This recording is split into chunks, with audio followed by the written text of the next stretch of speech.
But as you can see there, in the shorter term, we're looking at, or longer term, looking at Ware at about 5:49. This is our heaviest storm there toward Ackerman, 5:55, so about an hour there, maybe a little bit sooner than that. Starkville about 6:20, Artesia about 6:36. We filled it in there. Again, this is our heaviest storm at this point there, getting closer to, again, Biwa at 5:44, but in the near term, we're Beatty at 5:05, West at 5:11 there, Carmack 5:17, Mount Herman at 5:14. But yeah, eventually Ackerman, about an hour or so before it makes it toward you. One of the locations where we, will have kind of a better idea of what this is going to look like is in Ackerman, because we do have a camera there in Ackerman. We're able to look out. And ahead of this, one of the things we have to do is an assessment on whether the atmosphere is capable of producing something significant. Ackerman 70, the temperature, feels like temperature 61, but it's that dew point. Again, this reporting station, I'm going to have to check on. That dew point is way higher than I would expect in this scenario. So you can see the clouds kind of moving around there. Appreciate y'all for watching us. Danny in Houston, Angela there in Winston County, Maben, Adam, Sandra there as well. Someone mentioned super scary in Fulton. There is quite a bit of lightning with this, but the big takeaway, again, these storms are all below severe limits. Let's back out to the west here to get closer to Winona, where these storms are a little bit closer at this point. And that shows, again, the dew point up. Okay, so as you can see, at least we're close-ish on where it's at on that Ackerman site there. Coming in 65 in the Winona area. It is 67 for that feels like temperature there. And hold on, if you'll give me a minute here, I got to make sure that Mr. Gabe Mainers, yeah, he is hitting the snooze for a little bit. He's been watching things overnight while I was taking a nap. You can see in the corner here, there is that line of thunderstorms kind of moving through, heaviest through Winona, and that guy wire kind of moving back and forth a little bit. Kind of an example of what this looks like there. Going down the line, kind of ahead of this still in the Kosciuszko area.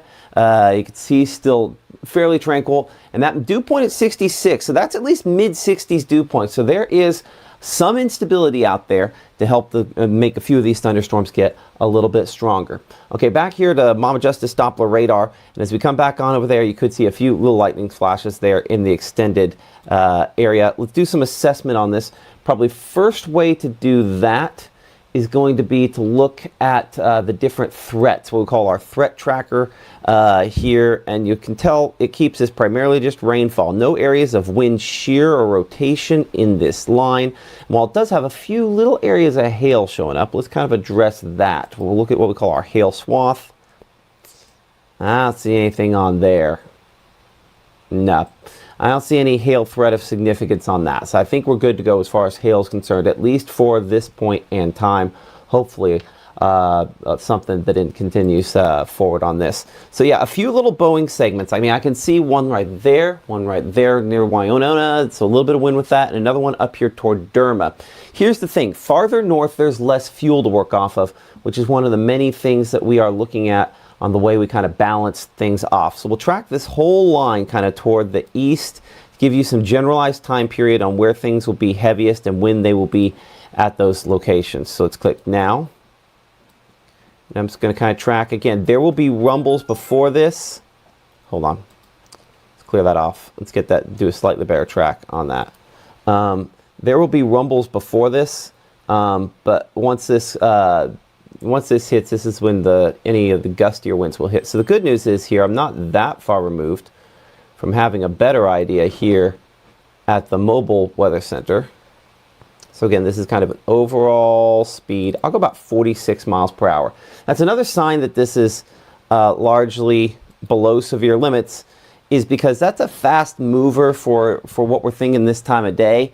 A sign that these storms are kind of driven by winds aloft, more so than, closer to the surface. I mean, not that all storms aren't, but Calhoun City 512 there, Boonville 513, Derma 514, Guntown 516. Obviously that on the kind of northern end there. Vardaman, we're 522. Tupelo, depending on what part of town there, about 522 to 523 for crosstown to downtown. And then Verona 525, Plantersville about 528, Eupora 529. Eventually Shannon 530, Mantachie 537, Houston 537, and Tishomingo County, generally Belmont, Tishomingo somewhere around 540 to 550 or so. I'm going to take this and advance this a little bit farther out to get this farther east, kind of give you again some other spots on that. We'll take that length and we'll make it 70 miles as well. And so that will then get us a little farther east, as you can see there, adding in locations such again as Okolona at 553, Ackerman about 6 o'clock, Tremont somewhere around 6 o'clock as well. Let's go a little farther. Let's go. And I'm going to also swing this to where our first city is Golden. And that'll kind of shift our list up there. Red Bay for you if you're looking ahead and wondering there about 603, but I know we had someone in Itawamba County mention that felt rough there. Just rumbles ahead of this. No severe weather on what we have here at this point. Starkville 610, West Point about 618, Smithville about 619, Florence 621, and Russellville, Littleville there by about 630 or so. Artesia 637, Hackleburg 637, and Caledonia at 642. I am going to check out our camera in Caledonia briefly here because I want to see farther ahead on this. We'll talk a little forecast on this here in just a moment. So looking ahead on this Caledonia, I want to check out again the conditions there. 69, dew point is 65. That's a pretty reasonable amount of moisture. Again, I'd expect it to be a little higher if we're talking about a higher end severe weather. We're going to do again a little bit of the forecasting as we go along this morning here. So appreciate the folks there at Caledonia, and again the North Mississippi Storm Chasers for sponsoring these cameras. And again, as I go back there to Ackerman one more time, this pointed kind of toward the west-southwest. James Bishop with the North Mississippi Storm Chasers pointing that out to me a moment ago there, kind of looking into the storms. We'll see a little more lightning on this. This is not non-stop lightning, thankfully. It is breezy ahead of this line. And yeah, if you see some low-hanging stuffs in this, you will. Lines like this tend to have the low-hanging stuff, but there's a difference between a scary-looking cloud and an actual scary situation. And this might be one where it looks rough from time to time, as opposed to being a true scary situation. In checking our discussion back and forth with the National Weather Service there, no specific issues of concern at this instant out of these storms for a little while in our area, but certainly going to watch things fairly closely with flood watches in effect for some locations across the region.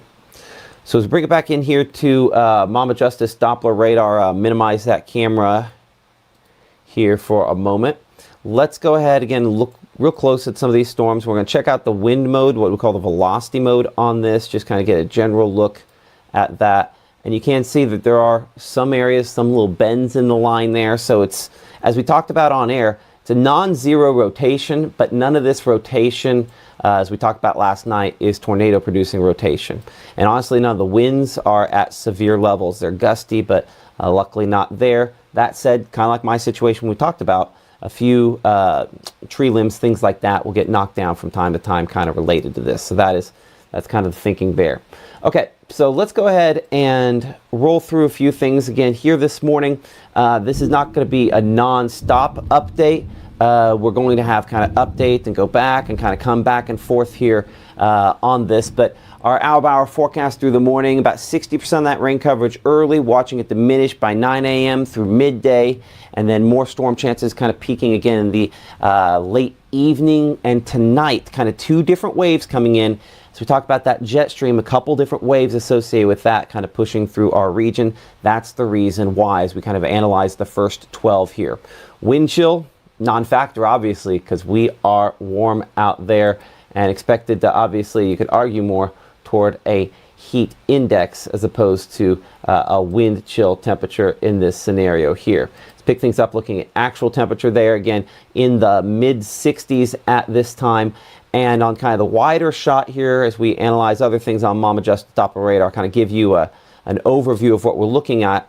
There are a few other waves kind of back to the north and west. This next one here, the one that brought some of that precipitation out there into Arizona last night. And again, condolences to our Ole Miss fans out there. At the same time, congratulations on what was an amazing season. Ole Miss losing the Fiesta Bowl last night and a heartbreaker, 4-point loss, but an amazing season, and one I'm sure that Ole Miss fans, hopefully in a good way, will remember for a generation, talking about the year. And who knows, maybe next year will be just as good. Hopefully that's the case for them. But you know, heartbreak, I'm sure, in Ole Miss Nation, Rebel Nation, tonight associated with that, or this morning. So let's go ahead and put on here satellite. I'm going to look at what we call the water vapor. It allows us to kind of see more disturbances, things like that. And you can kind of see kind of a better analysis on this. You can also see this kind of fetch of subtropical moisture we have overhead, and then obviously the storms have kind of popped up around the state, which has been what we anticipated happening in this scenario here. Latest update from the Storm Prediction Center in Norman, Oklahoma. Here is the risk area for today, and you can kind of see with the front analyzed on there why this is the risk area that we are tracking. And that's because obviously this front is going to move in. It's going to stall out. North of that, the severe weather threat will end earlier. South of it, that threat will persist through the day and into later on this evening. The tornado threat related to this, as you can see, pretty similar in the yellow area to where the other threat is. This has, to a certain extent, been maintained versus where it was last night. Again, because this would represent what meteorologists like to refer to as, see if it's worth my time to try to write it on here, the warm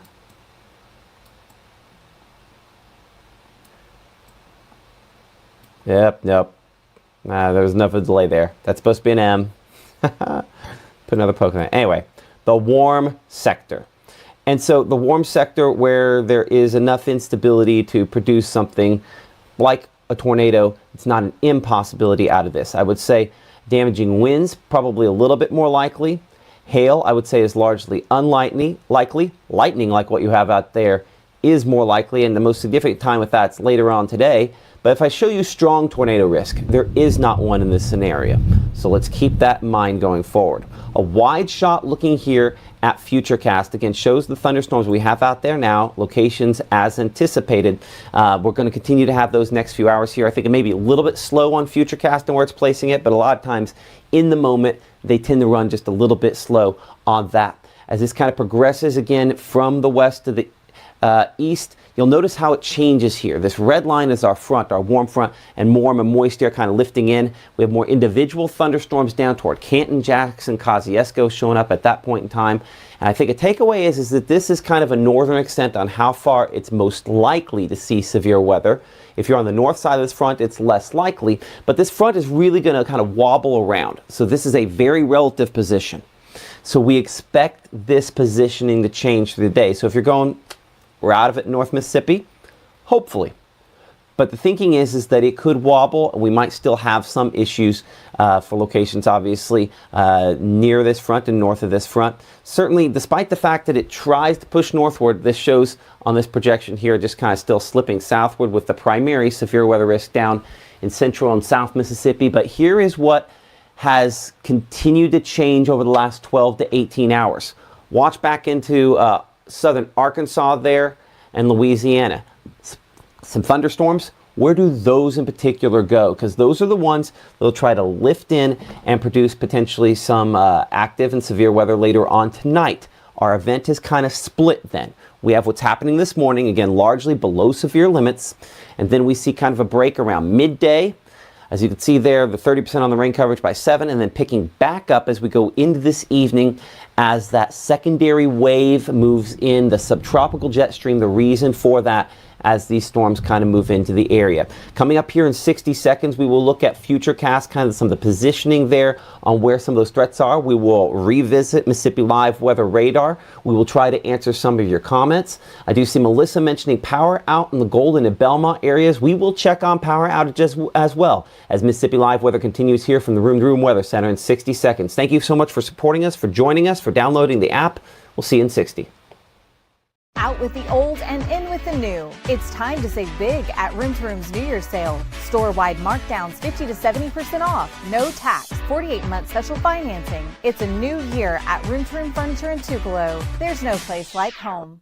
At First Choice Bank, we know you can't always make it before the bank closes. With our integrated teller, you can talk to a live person as late as 7 p.m. on weekdays and noon on Saturdays. It's not just an ATM, it's an ITM. First Choice Bank, your choice for banking.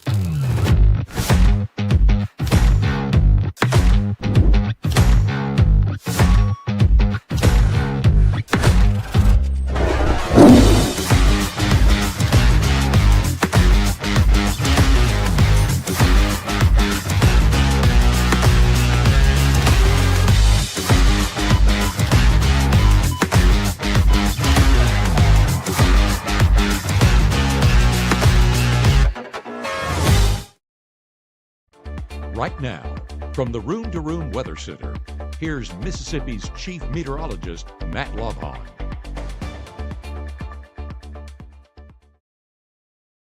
We're looking outside in Mabin this morning. I'm Chief Meteorologist Matt Lopon. Thank you so much for supporting us on Mississippi Live Weather. Appreciate y'all in Okolona and other locations for watching us. Power still out in Pontotoc too, according to Asia. Your chat back and forth, not something I'm going to leave up necessarily all the time because I did not have time to make it prettier. As we talked about yesterday, there will be an opportunity for you to interact with us here on Mississippi Live Weather. You can see some of your comments there as folks are letting us know about what's going on this morning, and we appreciate all of your support for doing so at this time. Mabin, as I step to this side here for a second, you can kind of see one of the stronger storms approaching there, northern Choctaw and kind of western Webster County there. So we're looking west of Eupora at this point. That's kind of the storm that we're looking into. We'll be looking into there. Actually, if you give me a moment here, I think I need to actually flip that camera around. So give me just a second to kind of pull up the camera interface for that there. And Mabin. Let's make sure we're looking the right direction on this. The beauty of these cameras is, yeah, no, we need to go this way. Fly to. Give me just a moment to zoom that around and get you a shot the right direction. So as this kind of switches around, there's an opportunity to say thank you to the North Mississippi Storm Chasers. That group has done an excellent job of kind of putting together this camera network around this region, and y'all don't have any clue how unique this is. There's almost no storm chase groups around the country that are doing this, and they're doing it completely off of donations. So NMS, North Mississippi Storm Chasers and Spotters, NMSCAS.org, or if you just Google North Mississippi Storm Chasers, you can find their website. Donations certainly welcome. A 501c3. Your money is tax deductible, and it goes to help save people's lives. So we appreciate them. Looking out there, 68 the temperature in the Mabin area as we look back toward the center of that storm moving in their direction there. Let's go back here again, clear that off on Mississippi Live Weather Radar, our Mama Justice Doppler radar. That little kind of backward C shape, always kind of sign of some wind. So I'm going to be poking and prodding these a bit this morning. As we talked about last night, there's going to be some broad rotation on these storms. I have that. But again, these are what we would call elevated, meaning that we're not tapping in the most unstable air. And so in all likelihood, we're not getting the strongest wind gusts down to the surface associated with this there. But this is easily our strongest storm. So let's go ahead and track it here a little closer near Bellefontaine and Walthall, Catarata the area there, as well as we track that again eastward. Got to go just a little bit wider to get it up. About 45 miles per hour is the speed. Next town, larger town there in the way is Eupora. Let's get everybody else onto this that we can this morning as well. So as you can see there, the center community now, Spring Hill now, Embry at about 523. And you can see other folks there on that list. Again, moving toward Hohenlinden at 542, eventually Mathiston 544. But certainly some gusty winds, and eventually they're getting pretty close to the Mabin area. We're going to go down this list here. Let me think, 545. I'm going to make the Spring Valley our first one there. As you can see, we do again get that to Mabin, where our camera was looking at 547, as that eventually works toward Montpelier at 556 and Cairo at 559. Again, appreciate everyone for watching. While we're on this shot here, we're going to check out the different severe weather threats. We're going to look at the shear, the rotation on this. Everything is very low on our scale. As you can see up here at the top, our scale, when you're down here close to the blacks or transparent, where it's not showing up at all, that's where the rotation is very, very limited, and that's the way I would describe things on this at this time. Rotation remains very limited at most. I'll do kind of a 30-minute loop here. We'll keep it in fairly close. Not a ton of lightning strikes as well, only about 8 over that period and time. Does come up a little bit last scan there that I think does relate back directly to this kind of, let me clear that off. We'll leave the storm track on for a minute. But does kind of come back to the fact that I can see at least some broad rotation on, so that's where that shear is. But this is unlikely to be one that produces a tornado. Hail, I would say same threat. Appreciate the folks at True Shield Roofing for allowing us to have this hail threat graphic that allows us to really go in and search for hail on these storms, and none that I'm concerned with on this one there as well. So kind of check out some others here. Again, that is our strongest at this point. Alongside, I would say, this storm here south of Vaden, north of Kosciuszko there. Again, keeping it on our wind mode here, looking at this, basically the straight line winds on this, not a lot. Again, broad rotation. We're going to watch this one closely as well. But again, these are likely elevated and likely below severe limits. So, last scan here, as that comes in, track that one forward through Ackerman and locations eastward. There's about 45 miles per hour, as we talked about off the top. French Camp at a 5:38. Current time is right around 5:23 as that works its way eastward. Some gusty winds with this. Severe threats, though, below severe limits, largely the way I described this. No hail of significance out there on this storm as well as that continues to progress toward the east. We clear that off. Again, look north on our line here. Another one near Calhoun City, south of Vardaman, a little heavier, but again, below severe limits, the way I describe all of these storms at this time. So near Monte Vista and Anchor Community, again, working eastward. We show this one there, getting closer to Egypt. Houston, we're about 5:43 for you. Vardaman at 5:28 as that moves again toward the north and east. Some storms down in central Mississippi looking a little stronger. We will take a look at that here in just a minute. And farther north up here, closer to Tupelo, locations more in the heart of our coverage area. These storms, again, below severe limits as well. I do hear a decent amount of rainfall outside the studio here. 5:26, again, basically current time. We're in the Tupelo area with the heavier part of this there. Verona 5:31, Marietta 5:35 there. Fulton 5:52, Belmont 5:56, Golden 5:59, Red Bay 6:01.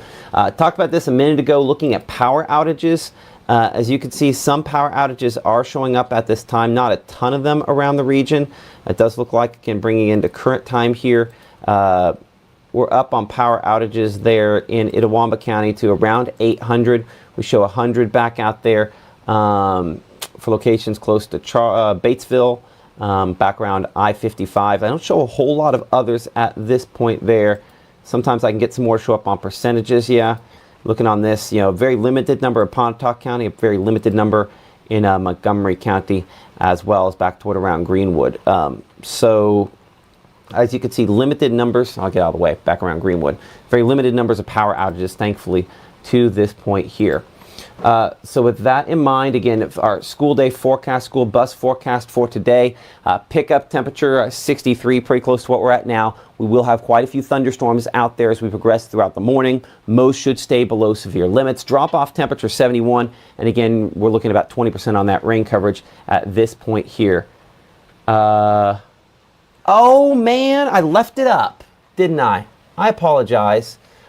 See, this is why the chat is good, and I typically will have a squeeze back, what we call squeeze back for that. I'm really sorry. I blocked some of those city names.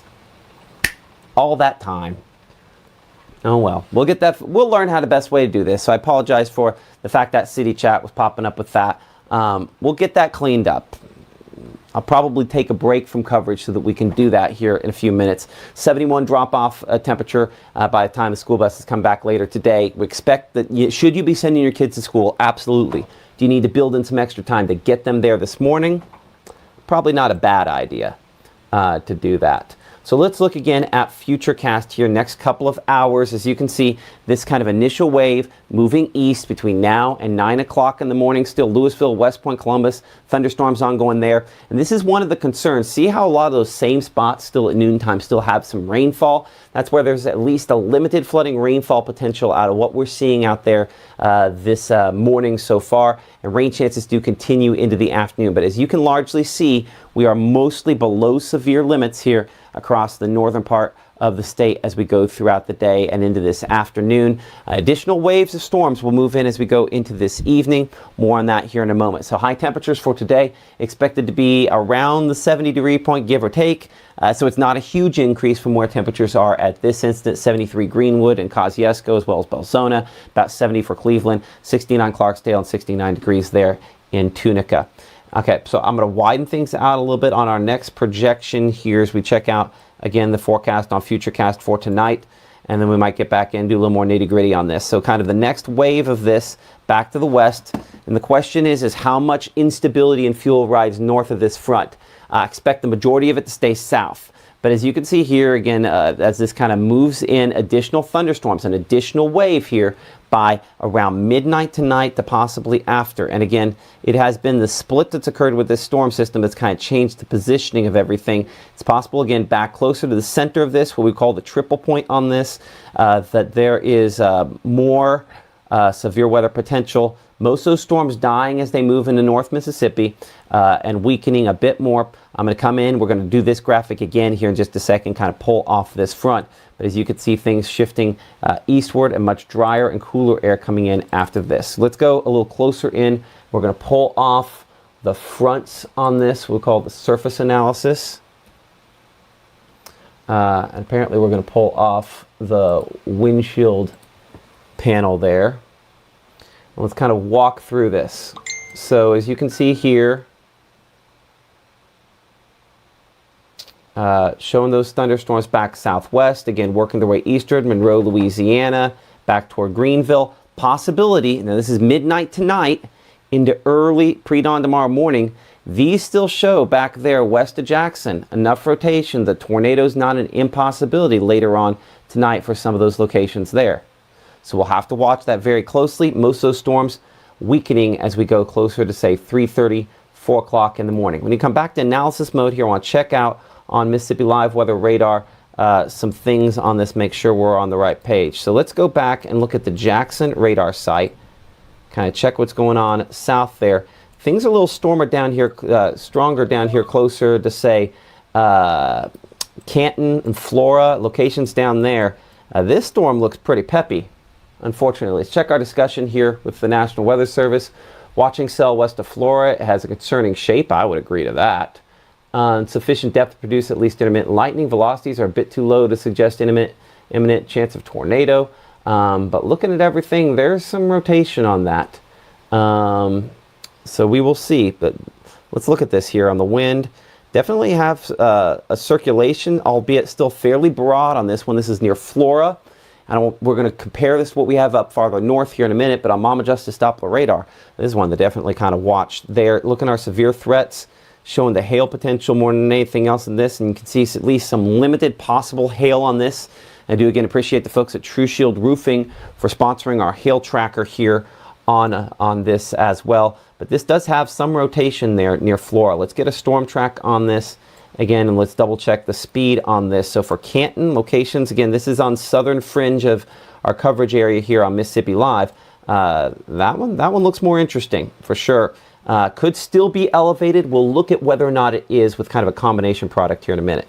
So give me just a moment here to make sure that I've got the right spot on where we're tracking this. We're going to do a 30-minute loop on this, make sure we've got the right thing, and then we're going to do kind of a long track. So that's about 17 miles, so 17 times 2, 27, 34, about 34 miles per hour on the speed of this one here, which is a little slower than we're tracking stuff north, so I might have to double check that speed up farther north here in a minute. So let's get kind of a longer track on that. It's about 36 miles per hour. And so you can see Flora at 556, and let's make sure this is on the most recent time there, so over top of Flora right now, so let's clear that and try that again. Okay, so from there, where again it has strengthened a bit more, we're going to get a long track on this. I'm going to go 40. I'd rather go too fast than too slow, 41 miles an hour. You can see there Canton. Let's add in let's add in more locations as we make this a much, much longer track. We'll kind of check some of your questions here as this remains kind of an open dialogue. Okay, eventually Philadelphia. If that were to hold together this particular storm, if it doesn't pick up speed, we'd be looking getting close to Noxapater there, about 7:23 Philadelphia, 7:13. So we still do have a little less than 2 hours for some of those folks, but I wanted to make sure we had a long enough track to kind of catch some other locations there. And then I'm going to add in the shorter term here some other locations that would show up kind of closer into that. Anderson we show at 5:34 there, Stokes 5:38, 5:42 there, Richland, Charlton about 5:44, eventually working its way again, a lot of folks down there in central Mississippi on the north side there of the Jackson metro area, but Canton Looking at that for you at about 552. I want to check again the wind on this for a moment. Again, we do have some fairly broad rotation on that. I say that certainly an area that needs some babysitting for sure. So we'll have to see exactly how that continues to evolve. So I say that to give you a contrast to what we have up here, right? We'll have to change it to our closest radar, which is out of the Columbus Air Force Base. And when we look at the wind here, I don't have anything anywhere near as strong with rotation up farther north. Okay, so that's a benefit in this situation. We do not have rotation farther north of great significance. So we'll clear off that previous track. We'll go back here to the regular version of radar. We'll double check on power outages, things of that nature. We will show you the 7-day forecast. We'll kind of wrap up this kind of first version here. You can stick around with me as I put together some things. I'm probably going to take it full screen. You won't see me on the screen as we're looking at this here.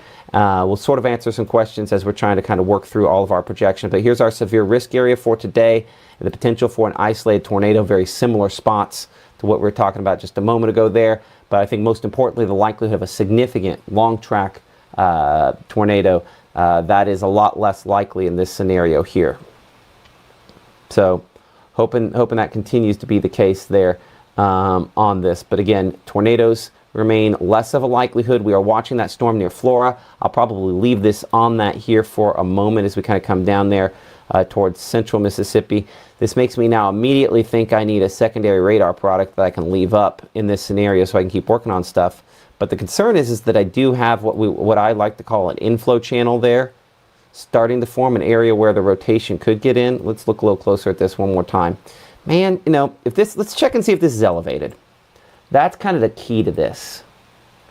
So give me a moment. So this was one of our future casts, but ignore what you see on the screen here because I need to drop in something else. Actually, I know what I need to do. I need to dump in my show from last night on the back side of this. Give me a moment. Yesterday was 1-8.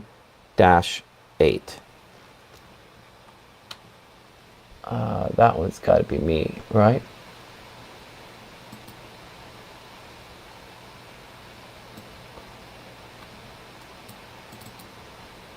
I want to insert. Ooh, I hope it doesn't insert it right there. I want to insert that later. Give me a moment. What I'm looking for is that combination of fuel and where I had the storms. Really like the one we used at 5 and 6 o'clock last night. And I think that is kind of the answer to this scenario here. Okay, so give me a moment here. Here it is.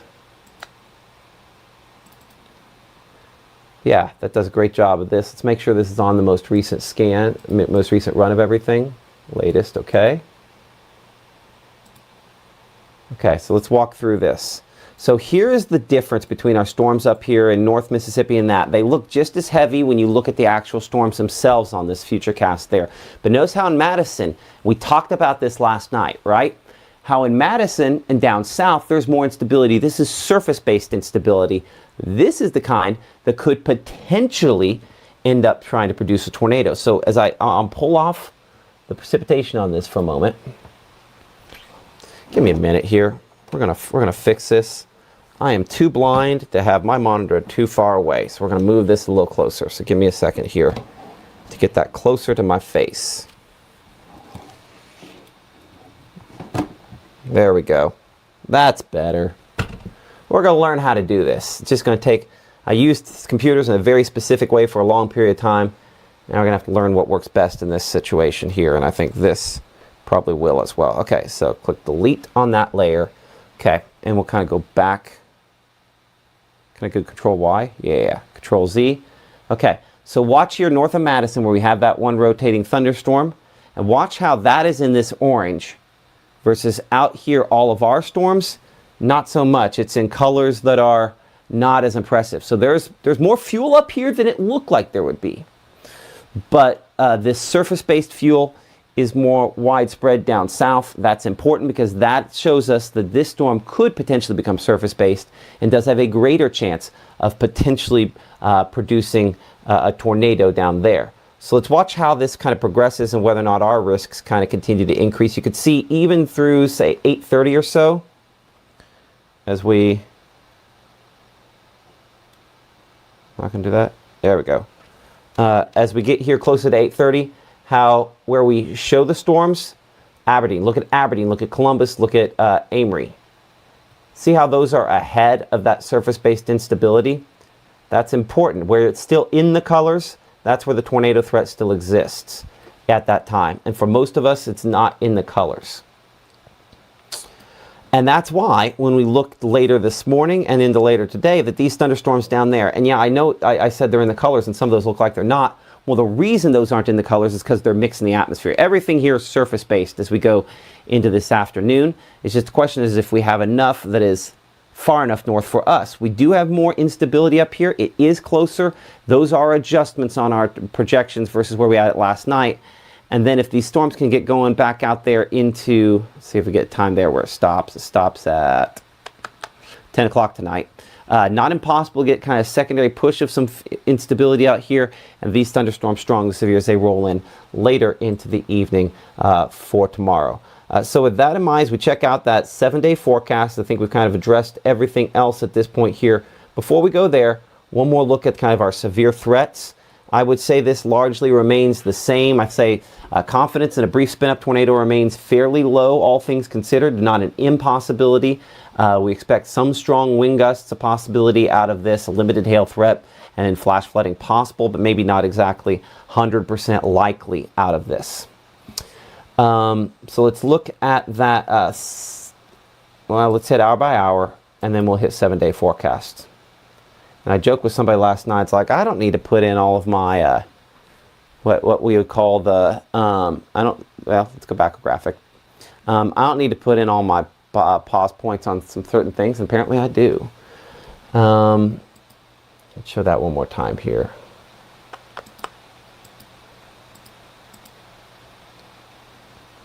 Skip that forward. There we go. Okay, so hour by hour forecast. Again, this is looking toward tomorrow. You can see tomorrow most of the stuff out of here early, right? And then much, much cooler temperatures on the way. So with that in mind now, let's zip down to the 7-day forecast here. And as you can see for tomorrow, again, cooler. Sunday, much cooler. And then keeping a lot cooler in the next week. So no residual tornado or severe weather threat beyond whatever we have out there this morning if you're planning ahead. And a good way, of course, to stay ahead of any of this is with the Mississippi Live Weather app. You can download that again for all of those various devices. Recommend you getting the app. It's the easiest way to find out if we're in danger, if we have any issues, anything like that. We'll bring it back here to analysis mode on Mississippi Live Weather Radar. Still watching that storm there in central Mississippi, close to Stokes and Charlton there, and Ballard, and moving toward Canton. This one looks pretty decent out there. So we check the shear product, one of those exclusive things here on Mississippi Live Weather, the ability for us to look at rotation tracks. There is some rotation on this there that bears some watching. So I'm going to get, nope, hold on. We need to fix that time. The time is incorrect. Let's see here. Click it. We're not wanting to. Okay, you must be smarter than the equipment, right? I don't know if I'll be able to kind of zoom this out far enough. There we go, about 42 miles per hour. There's a better time for Canton, 5:55.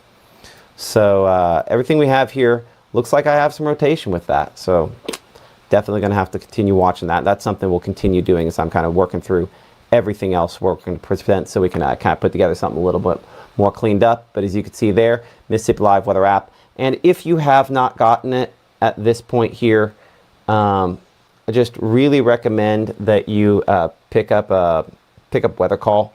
It's a personalized tornado warning alert for you. If bad weather happens, it will let you know if it's something that you need to be paying attention to. So if we're not on the air, if it's the middle of the night, it will let you know if you're in that tornado danger zone as far as that's concerned. There is a cost that goes along with that. And so that's part of the reason why, again, but that's just that's when making phone calls costs money. But this is something that for you will let you know if you're in danger, and it will call you to let you know that, hey, something bad's going on. All right. Our next broadcast should end up being here, typically every day we do broadcasts, if you're kind of new to what we do here, at 6:30, 7:30 a.m. That's not the next broadcast time this morning. We're as needed in this situation. I'm probably going to leave the live stream up, but just understand it's probably going to go full screen. It's going to be looking at a bunch of other stuff. If necessary, we'll kind of pop on with additional information, but watching things again pretty closely for folks there around the Canton area here in the Room to Room Weather Center. We're going to take a brief break and we'll be back leaving the radar stream up as we continue our broadcast here. Keep it here for the latest.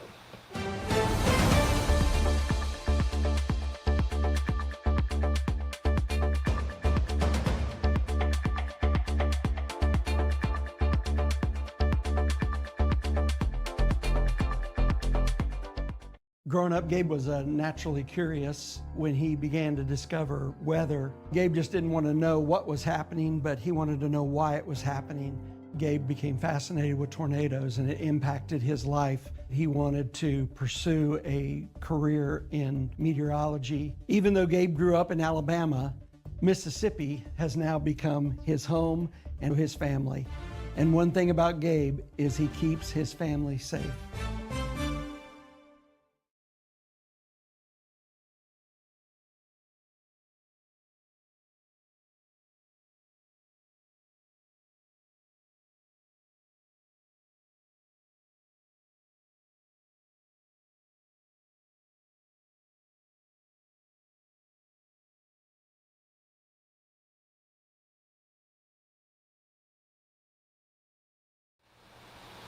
Okay, kind of behind the scenes stuff. This is how the sausage gets made. I got to get an update recorded for the web.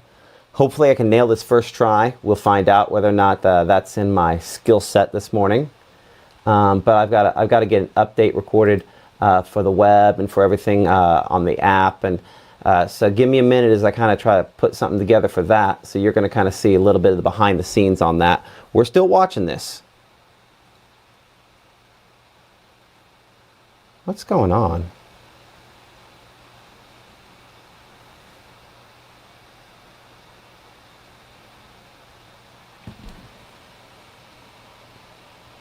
I hear Maggie, and I don't know why.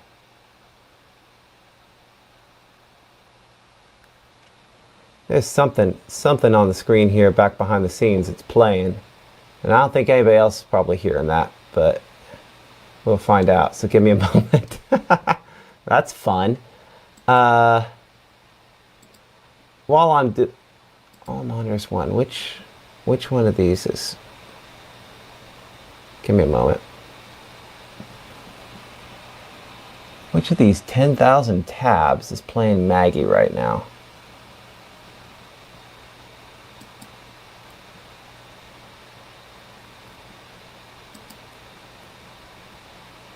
I'm going to pop myself off a camera here for a minute, and we'll just leave the radar up for a second while I'm kind of putting this stuff together. So give me a moment here.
Right now, from the Room to Room Weather Center, here's Mississippi's Chief Meteorologist, Matt Lovhawn.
Y'all,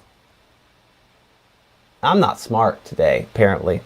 Can you tell I don't do the mornings? Thank you for somebody telling me that there's no sound. I was dumb and I turned off my sound over here thinking I'll turn it off while I'm trying to forecast stuff in case I got blow my nose or something like that. I left it off the whole time here. So for those of you out there that think I hung the moon and I'm perfect, I always say I'm one day closer to my next mess up. Apparently that happens from time to time, and apparently this was that. I recorded two pretty good forecasts. We'll go ahead and re-rack here. Let's check analysis mode for a second. I have to get something up on the 24-hour channel. That's kind of the purpose of what's going on here. I'll bet that's James telling me I got no sound on there. Yep, that's what James was letting me know. It's like, hey, you got no sound. I appreciate the Storm Chasers for having my back on that, and all of you as well. Let's look down at Central Mississippi real fast, and then we'll re-record that. So clearly I'm going to have to put a trigger in there that it forces all the microphones open in that situation. Yeah, rotation not as good on this as it was a little bit ago. Not as impressive on this as it was a little bit ago, so that's a good sign. Again, there is still some shear, some rotation closer to Canton. But kind of looking at this is not as well organized. It's also kind of moved on the north side there, so we'll see. Apologize for that. Brain doesn't work this early in the morning on little things, on the details. And one of the hard things about this versus the TV station, see, at TV station I would hear myself when I was talking. Right now I hear everything but myself. So sometimes I don't realize I'm not talking on the air. Okay. So, and I can actually create a mix here behind the scenes where I have my microphone in my ear, and I'll probably do that. That's for later. Let's re-rack this. So I'm going to record the thing for the 24-hour channel. This is the forecast you'll see on the 24-hour channel for a little while today. So you've seen the graphics from it. You get to see the way the sausage is made here, and we're going to re-record it with with everything else on it. So give me just a moment. Right now, from the Room to Room Weather Center, here's Mississippi's Chief Meteorologist, Matt Lovhawn. We're watching the potential for showers and thunderstorms today. Most will be below severe limits, but from time to time, we could have some strong wind gusts and maybe a brief tornado. I'm Chief Meteorologist Matt Lovhawn. Thank you so much for supporting us here on Mississippi Live Weather. Our hour-by-hour forecast, as you can see through the day here, expecting us to have, again, fairly widespread storms early, a break around midday, and then more storms later on tonight. 2 rounds, both with the potential to occasionally be strong, both mostly below severe limits. That's certainly what we're experiencing now. Latest update here on our severe risk areas. You can see southern 2/3 of the area and really southern 3/4 of the state under this level 2 out of 5 risk. A limited number of reports possible out of this. Tornado risk in particular. As far as that is concerned, brief tornado is not an impossibility, but most of us probably not seeing tornadoes today, especially the far northern part of the state.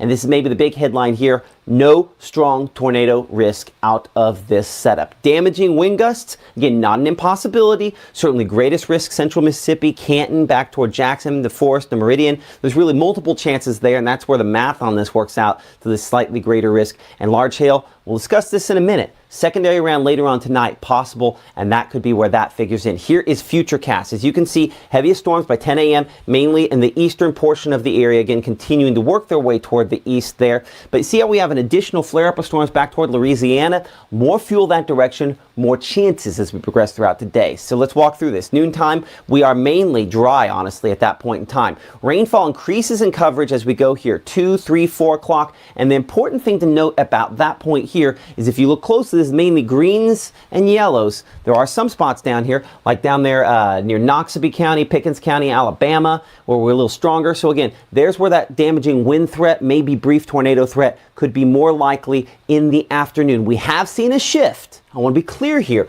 a little farther north versus what we had last night. As we talked about, we expect wobbles in the positioning of this front. Speaking specifically to that here, as we go towards 6, 7 o'clock, again, this is just rain, nothing severe in the northern part of the state. But by that time, our attention starts getting focused more back toward Louisiana and kind of that next round closer to the center of this storm system.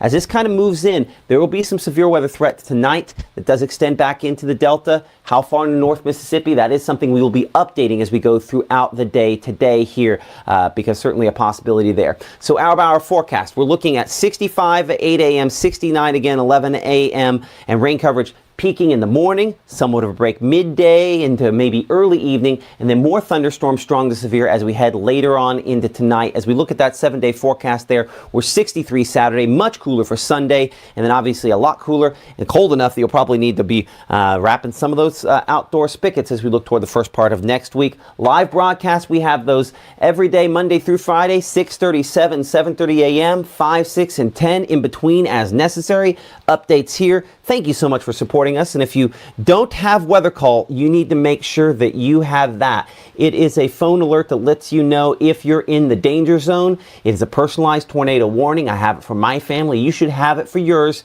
because let's be honest, phones are disruptive. They wake us up. They let us know if we need to get to danger. Weather Call is important for you. We'll see you in the Room to Room Weather Center through the day. Keep it here for the latest.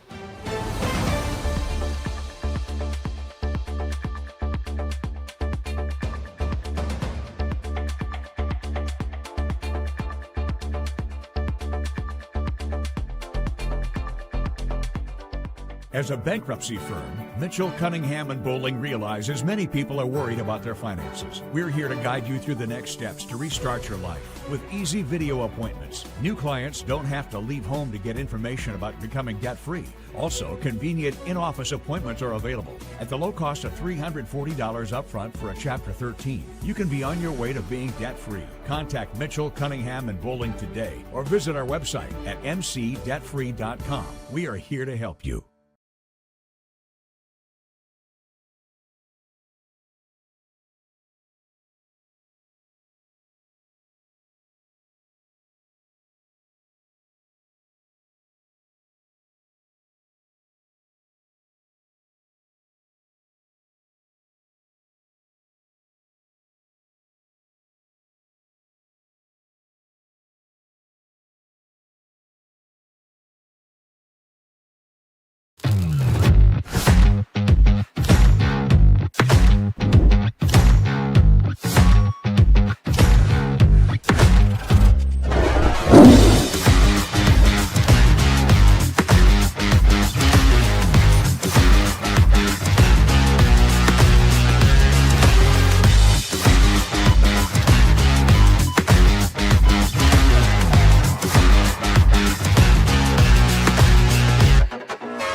Mississippi's trusted weather experts. This is Mississippi Live Weather This Morning.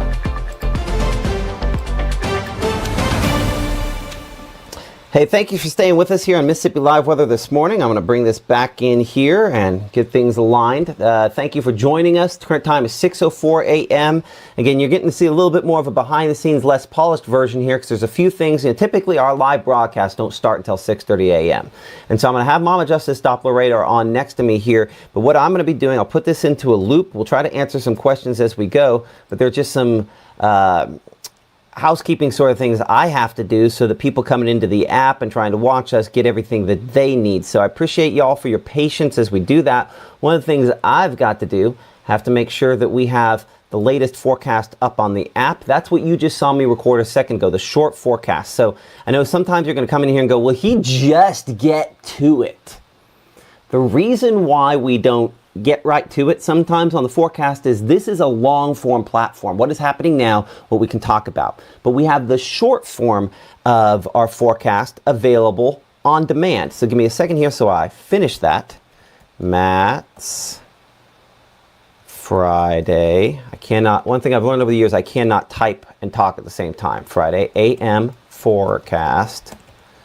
Strong storms possible Friday for some. And so this is a forecast that will be updated in just a moment on our app. You'll be able to see it right there. On. Done. Next. So in about 45 seconds, that will be updated on the app, which is the cool thing about this is just how quickly we can finish and fix and get things updated as we need to.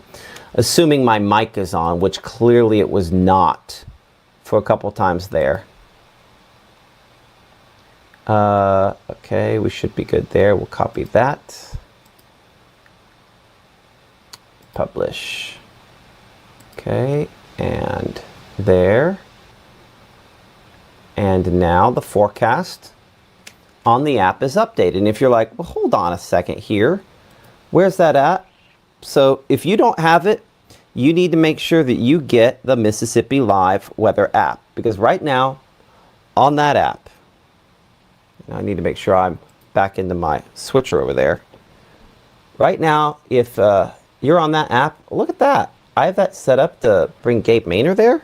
I might have doubled up something. I'll bet I put the Gabe Maynor and that on the same thing. That's interesting. Well, there was Gabe Live last night. Note to self, can't use the QR code thing, so I'll show you a different way. We'll hit the Build to Armor button. There we go. And then we'll clear off that overlay. Still learning here. Anyway, a lot of stuff going on your screen. That's how you get the app. But if you want that quick forecast, and here's the thing, I understand a lot of folks probably do. If you go to the Mississippi Live Weather app, right? I'll wait for that to load there. You can see a little pop-up. You can see the live stream. It's just a little bit behind because you still see Gabe Maynor's face there. But if you scroll down, there's a place right at the top pretty much there that says Video Forecast. You click that, and that forecast you just watched me record a second ago. Right now, from the Room to Room Weather Center, I'll make it full screen. Chief Meteorologist Matt Lodhoff. We'll watch the potential for showers and thunderstorms today. Most will be below severe limits. But it's that simple. So I will say that if our broadcasts here may be a little longer winded than you're looking for, completely understand that. But on demand, we have that video forecast there. It's in the Mississippi Live app, Mississippi Live Weather app. Just search for MS Live, and we're on Roku. So if you don't want to watch us on the little screen, I get that. We have a Roku app, we have an Apple TV app, and God willing, creek don't rise. We're getting closer there to a Fire Stick app. I know I've said that for 6 months, but I can tell you there's actually progress there. And we appreciate the good folks that have been helping us out for that. So let's kind of look at some stuff here again. This is more long form content. You want the forecast in a nugget and fast, that's the way to get it, the Mississippi Live Weather app. So as I kind of clear things back off here for a moment, kind of bring it back more to our normal view here on Mama Justice Doppler radar. Do have this one storm out here that's kind of moved through Mabin. We checked out that Mabin Camry a little bit ago. Current time 6:09. Let's kind of look there in Mabin now. And I'll make sure that's Storm Chasers, so just in case something's going on that there. I'm just looking at the windy conditions. And you can see fairly windy there in Mabin at this time as well. I need to turn my alerts on this, on my cameras here at the house go off. And that's what that boop, boop, boop, boop, boop is. And it just always drives me nuts. So I'm gonna have to, as you can see, stop that here in a second. So I apologize, we're kind of behind the scenes stuff. There's what's going through Mabin. As you can see, fairly windy at that location there as well. Let's look out in just ahead of that there. This is getting closer to the Starkville area. This camera on the west side of town there. Some lightning showing up there at 8 to 10 on the west side of town. You're gonna make me do login stuff, aren't you? We are not doing this. We're just going to delete that app today and we will re-add it later. Appreciate North Mississippi Storm Chasers for moving that camera around here for me. Yes, I want to delete that. I'm going to regret that decision later when it's like, why can't I see these cameras? So I deleted it. So still kind of waiting on it to get there. It'll get to 8 in here in a minute. For whatever reason, it does not look like I have the little radar image on the corner of that one there. We'll have to add that in. Let's clear that off. Again, that is just a little west of town. Checking on the wind potential on this there. Okay, will you guys promise me something? That you're not going to get all bent out of shape if I take off my jacket. It's not the weather. It's just hot in here. And my options are cool everyone else down here by freezing them out because I'm wearing long sleeves and they're not, or take off my jacket. So jacket's off, not because the world is ending. Jacket's off just because I needed it off. Someone wanting to know if Tupelo Nettleton is out of the tornado risk. No, but the risk is greater to your south. And that's kind of what we showed on that Storm Prediction Center graphic a little bit ago there. But yeah, I'm not seeing anything down here that I'm overly concerned with as far as any rotation is concerned. Let's get kind of a storm track on this kind of heaviest part of this line here, stretching from west of Aberdeen there, down closer to, say, the Starkville area. So let's go about 40, 44 miles per hour. And let's extend that track out a little farther, if we can. Say how fast we want to go with this. Let's go about 75 miles per hour there. Excuse me, 75 miles on the track. So we show Starkville at 628 there, Aberdeen 629, West Point 635, Caledonia at 630, 659 there. Moving toward Columbus at 702, Millport at 726 there, Kennedy at 733. And Fayette by about 741. That is going to be some gusty wind, but again, as we check the different threats and we look at the shear, the rotation on this, I don't have anything that's very strong. Is there a little rotation? Yes. Did we talk about rotation being in this line last night? Yes. But let's compare it for a moment here. And what we have down there closer to Canton was a little more impressive a little bit ago. Let's check out the Jackson radar site, and that will do a better job of kind of giving you a comparison there. You notice how this has a slightly brighter hue to it. And if I go back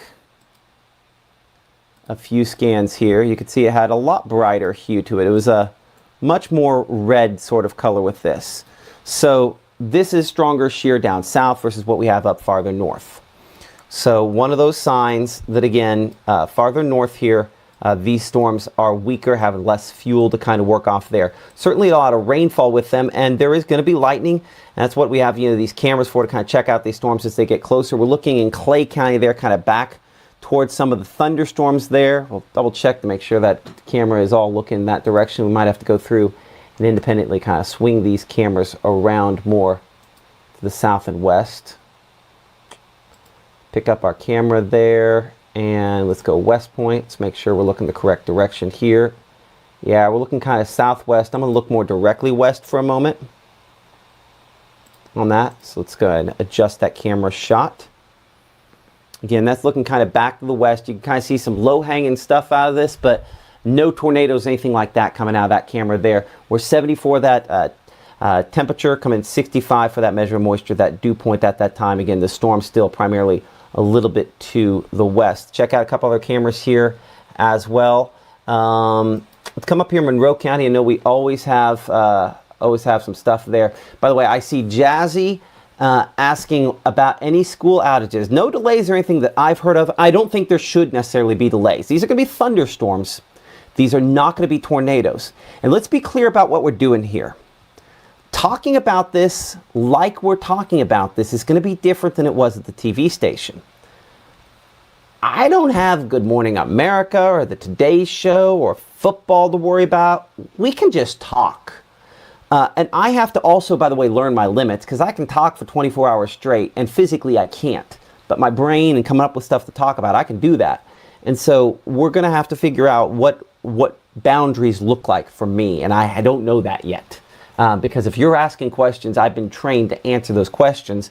But I'll tell you right now, I full on, could hardly move at about 7:30 last night because I just talked too much during the day and didn't need to. This is not a high-end severe weather event. Outside in Aberdeen, some rainfall there, but we're watching. Is everybody going to school? Yes. Should everybody be going to school this morning? Yes. Now, I have not heard any differently. That's not to say something weird hasn't happened, but we should be in good shape on everyone going to school. Okay. Let's go ahead and we will kind of bring it back in here. We showed you kind of the forecast a minute ago there. I need to get a drink of water and do some stuff like that. So what I'm going to do is I do that here for a minute, is I'm going to attempt to be smart, and I'm going to kind of keep the radar on and leave it on here for a moment. I'm going to go grab a drink of water, grab something to munch on because I haven't eaten anything this morning here, and we'll have updates as we go through the next little bit. Our next full-on broadcast, we kind of start our broadcast schedules at 6:30. So I need a few minutes here to kind of get ready for that. So I'll let you guys stick around. You can keep watching what I'm doing here behind the scenes, but I'm not going to be necessarily talking about that here in a minute. We will have we'll have an update on the overall risk areas. We can talk about that here in a sec briefly, and then we'll kind of hop on that here on our next main part of this broadcast. Adjustment to the severe risk area coming out here in the next few minutes on how far north. Again, some of the threats have been adjusted. That coming up here in a few minutes as well. But we'll let this sit on Mississippi Live Weather Radar here for a moment. I'll leave it kind of looping for you so you can see that. But I'm not going to be talking about it for the next few minutes here. So we'll kind of leave that up, and we'll talk to y'all here in just a minute.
As a bankruptcy firm, Mitchell, Cunningham, and Bowling realizes many people are worried about their finances. We're here to guide you through the next steps to restart your life with easy video appointments. New clients don't have to leave home to get information about becoming debt-free. Also, convenient in-office appointments are available at the low cost of $340 upfront for a Chapter 13. You can be on your way to being debt-free. Contact Mitchell, Cunningham, and Bowling today or visit our website at mcdebtfree.com. We are here to help you. Mississippi's trusted weather experts. This is Mississippi Live Weather This Morning.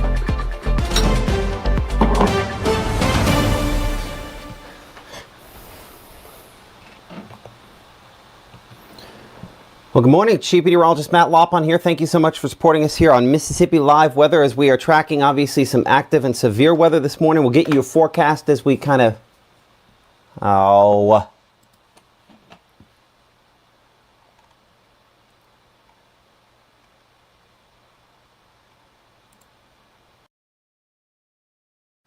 Well, come on. There we are. Apologize for that. I unplugged the monitor a minute ago, trying to move stuff around.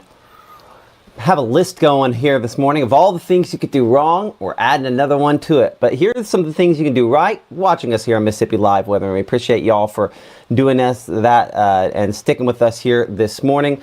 We've had some of your chat on the screen from time to time. We'll do that from time to time this morning as well. As you can see here, hour by hour forecast as we progress throughout the morning. Here's what you need to know.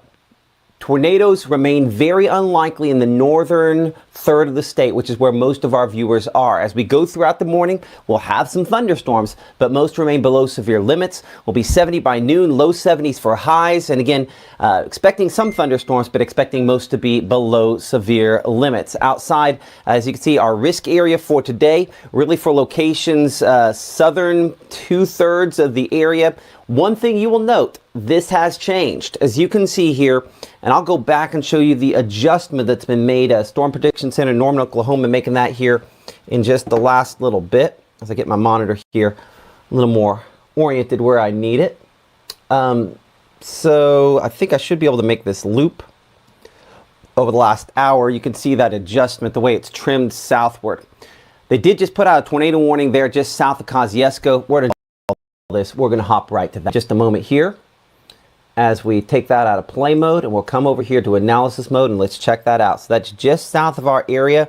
As you can see there, new tornado warning down here closer to Carthage has been issued. Give me just a moment. We're going to reboot our live stream here to make sure everybody knows. So just a second, we got a couple things to deal with. We'll get a storm track on it. You're watching it first here on Mississippi Live Weather. Tornado warning down there closer to Carthage. So it's come in here, click that on there so you can see the confirmed tornado report on that, latest scans on that, latest radar for down there. And then we have a camera fairly close by that we are going to check here in just a second. So tornado warning, this is that same storm that we have been watching with that rotation. According to the National Weather Service, confirmed tornado on this storm here. Let's get a storm track at 40 miles per hour. And let's turn on everything that we can. And then we have to re-rack. The one problem with going live and staying live and not having anything is people tend to miss out.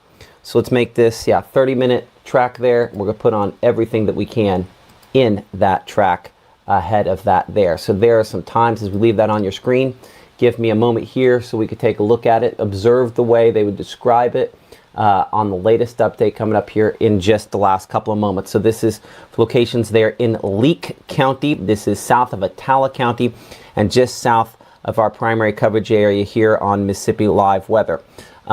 With that in mind, we're going to go ahead and re-rack things. So give me just a second so that we can do that. Make sure we have a push alert that we can put in place for some folks there.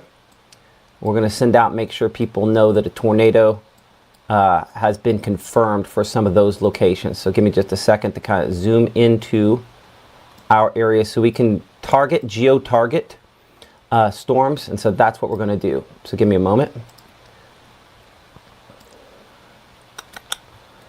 Copy. And this is going to be a weather alert, and this is going to specifically tell these folks that there's a confirmed tornado heading toward them. Ooh, nope. Delete. And typically if Gabe or someone else here, this would be a lot easier to do this kind of stuff. Find a shelter. Okay, and we are going to clear the location involved. And we are going to do a polygon right there ahead of this. So we take that out past Philadelphia. I'm going to include the southern part there of Noxubee County, though not as concerned with them.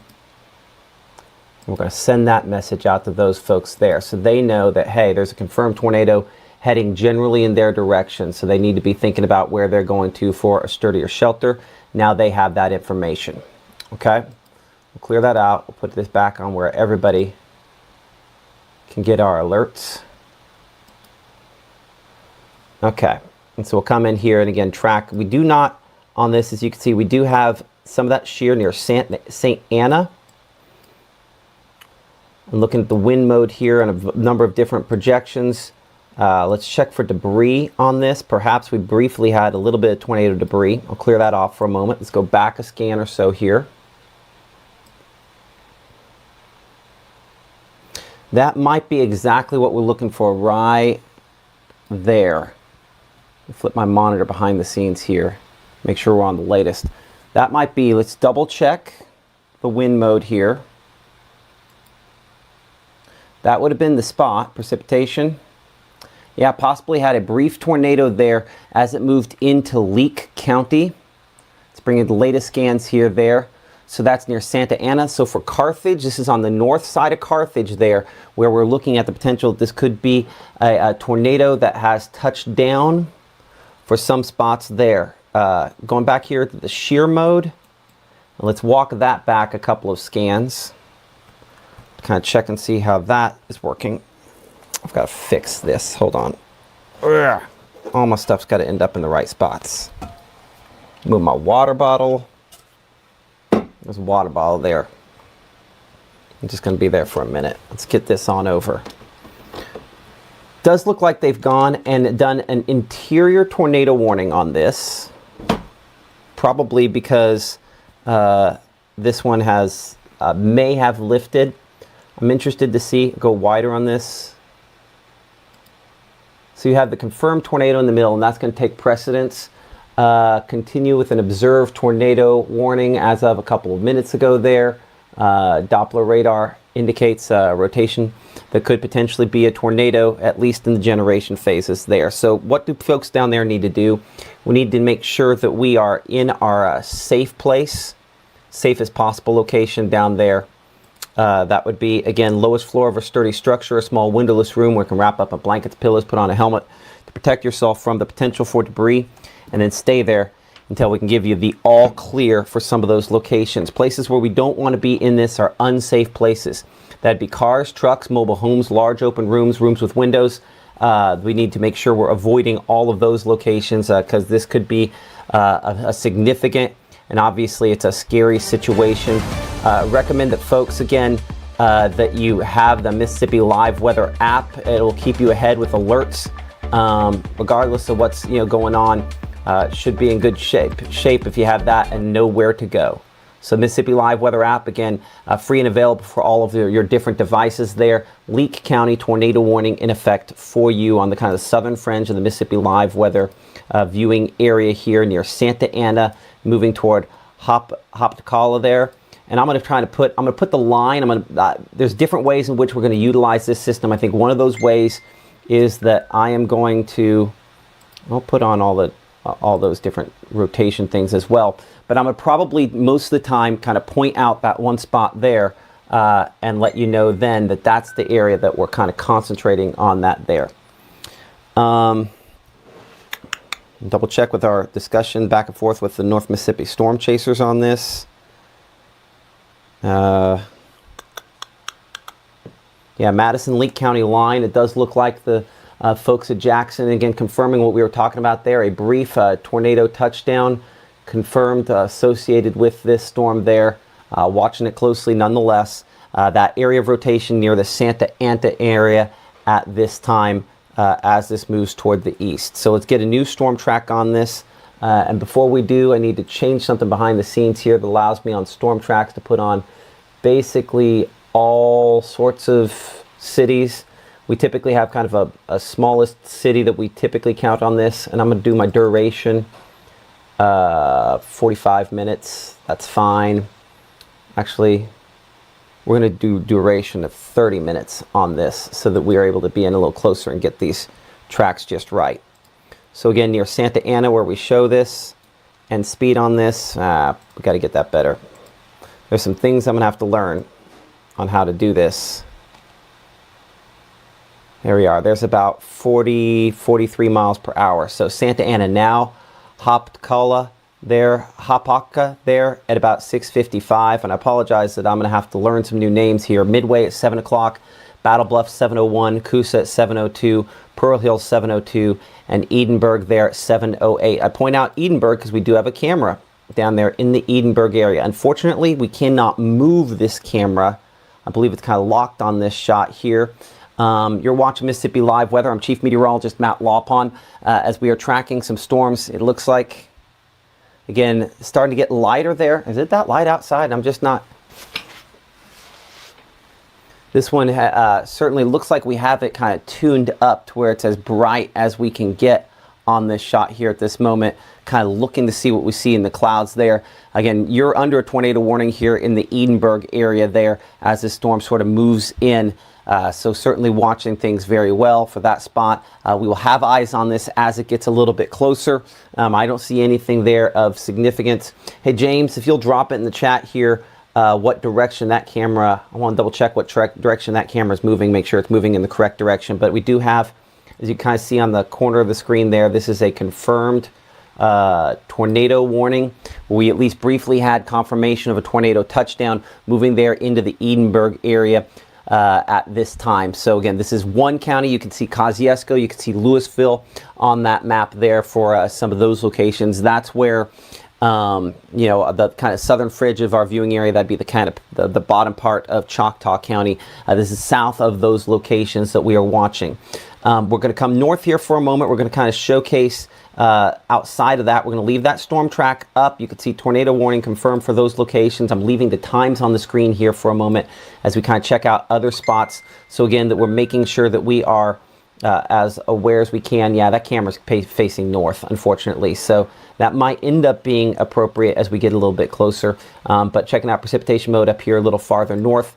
Storms are weaker up here farther north as well. So as you can see here up closer to West Point, Vinton there, cameras show a much less active look as we come up here to Clay County. Again, North Mississippi Storm Chasers providing these cameras that we're watching here, kind of socked in the fog and cloud cover there in Clay County at this moment. Not a lot of visibility.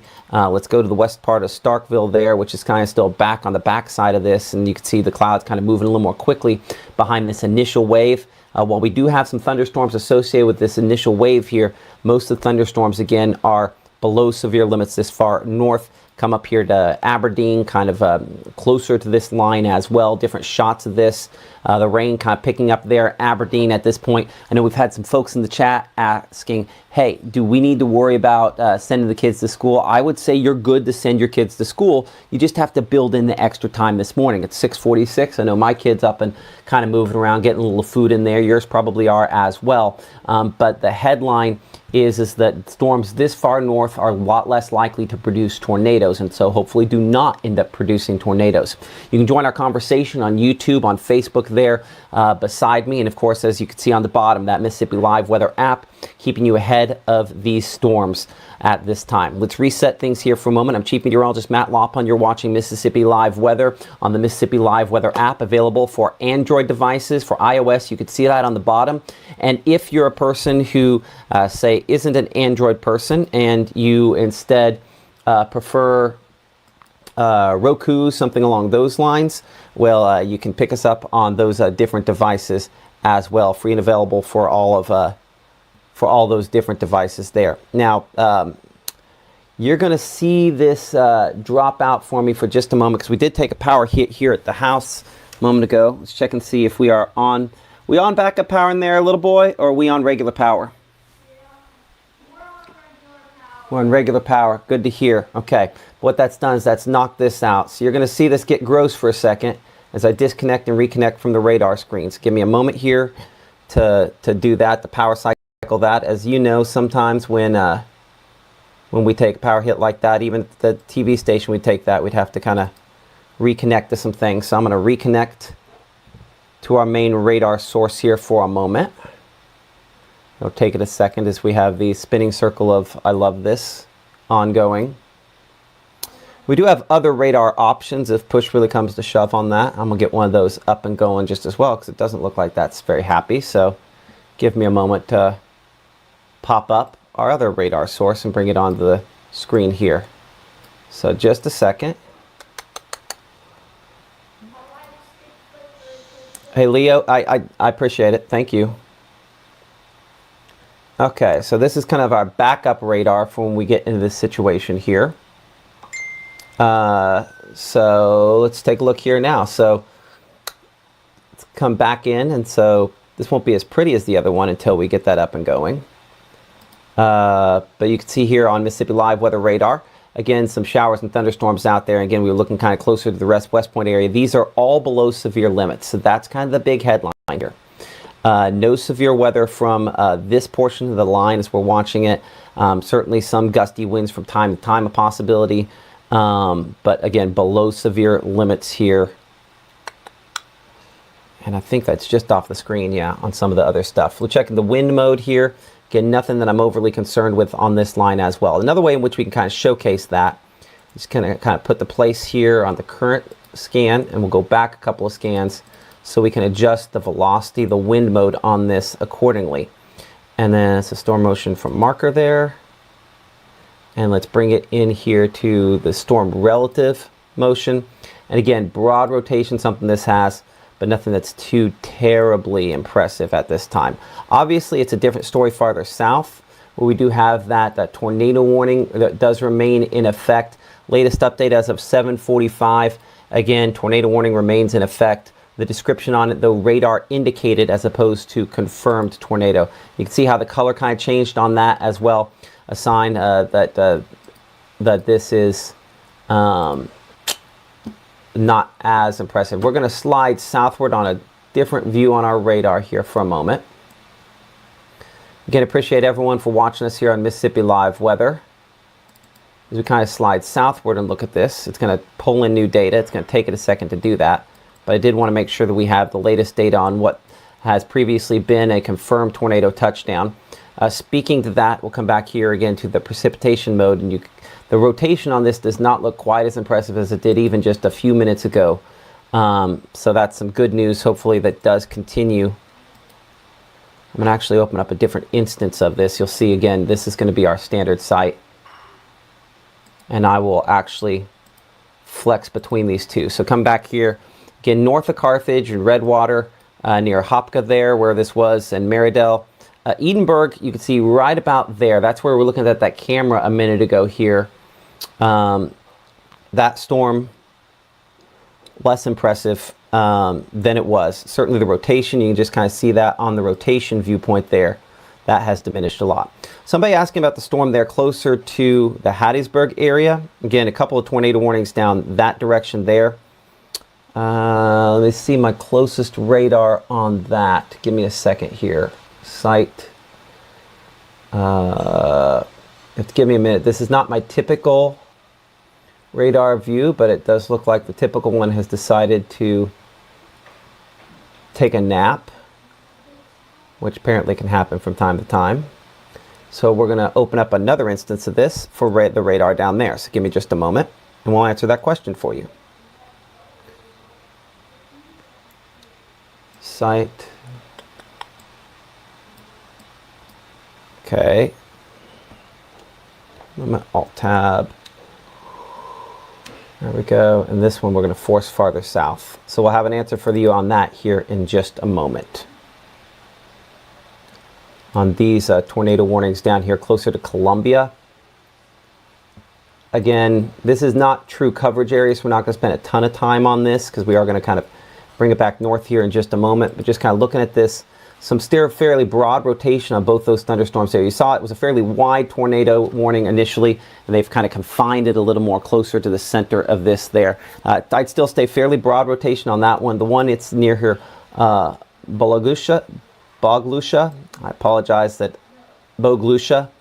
One of these days I'll get better. This one eventually, we got a long ways to go before it moves toward Hattiesburg. If this is moving about 35 miles per hour, that's still 40 miles away. That's still more than, I would say, an hour and 10 minutes away from there. So we're not going to spend a whole lot of time on that one as a result.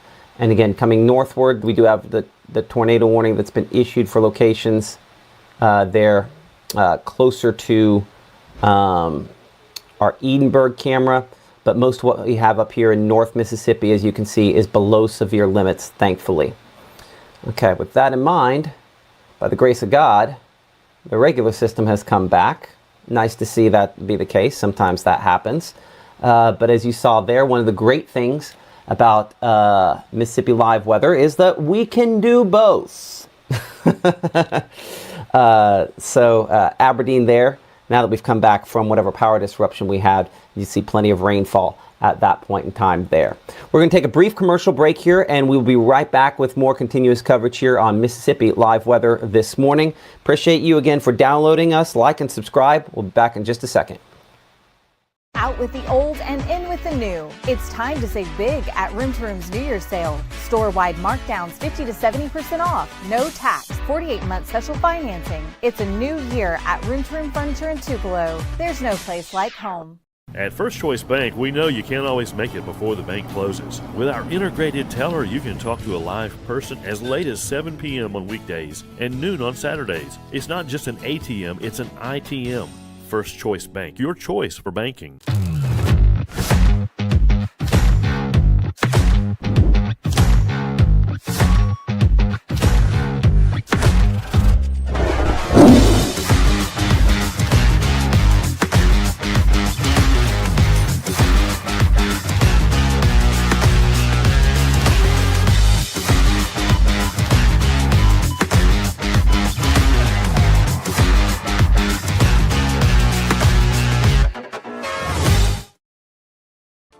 Right now, from the Room to Room Weather Center, here's Mississippi's Chief Meteorologist, Matt Lovhawn.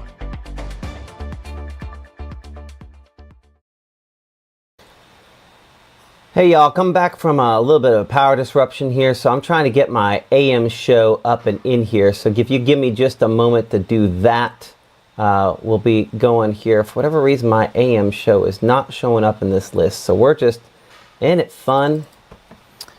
AM. I see Caleb's AM show. I see Maggie's AM show. There we go. This is the one I'm looking for. Okay, almost got it. We're going to make it through. Just stick with us here, and we appreciate your patience and support here.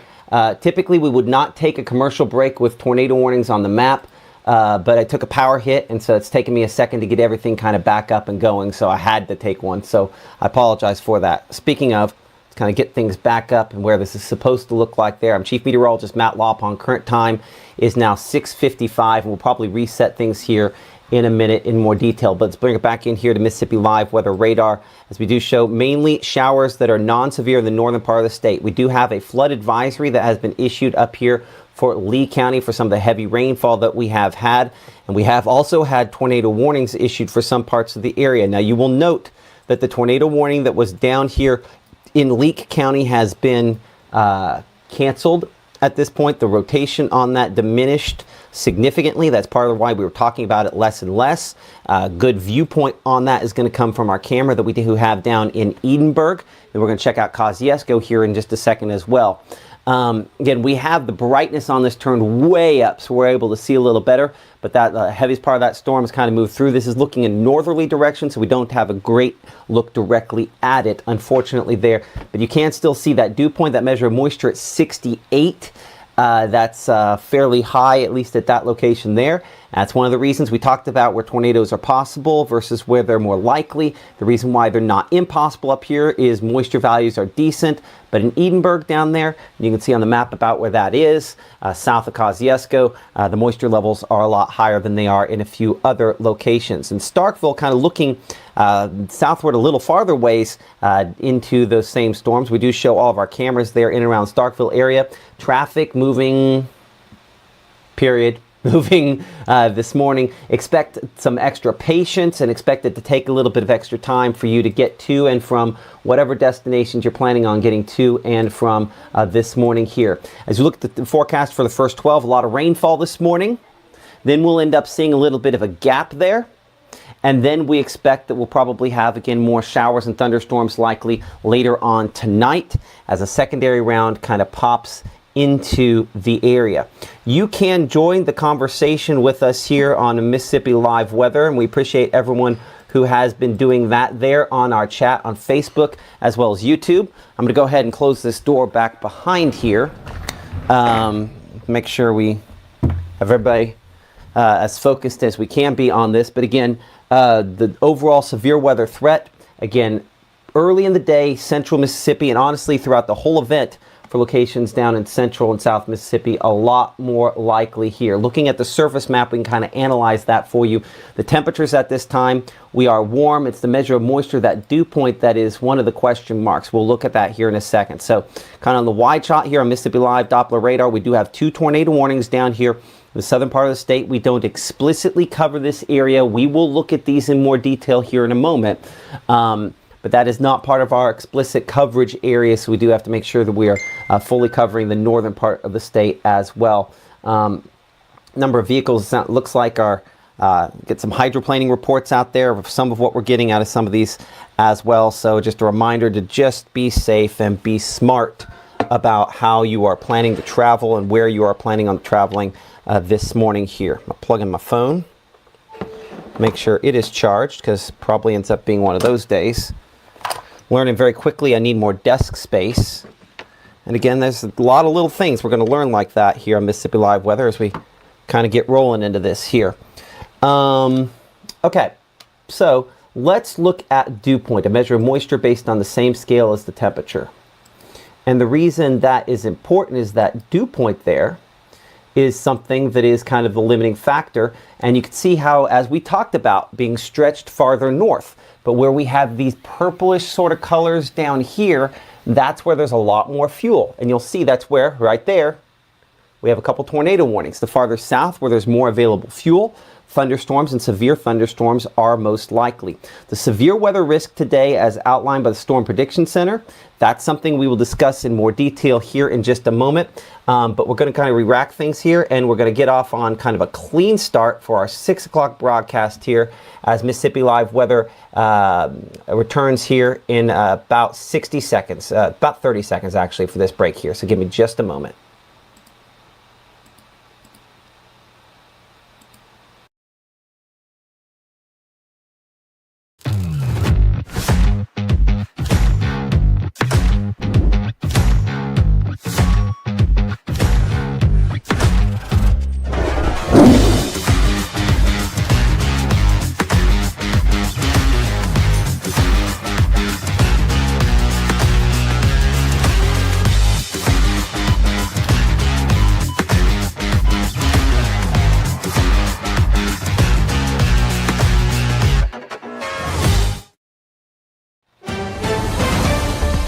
Mississippi's trusted weather experts. This is Mississippi Live Weather This Morning.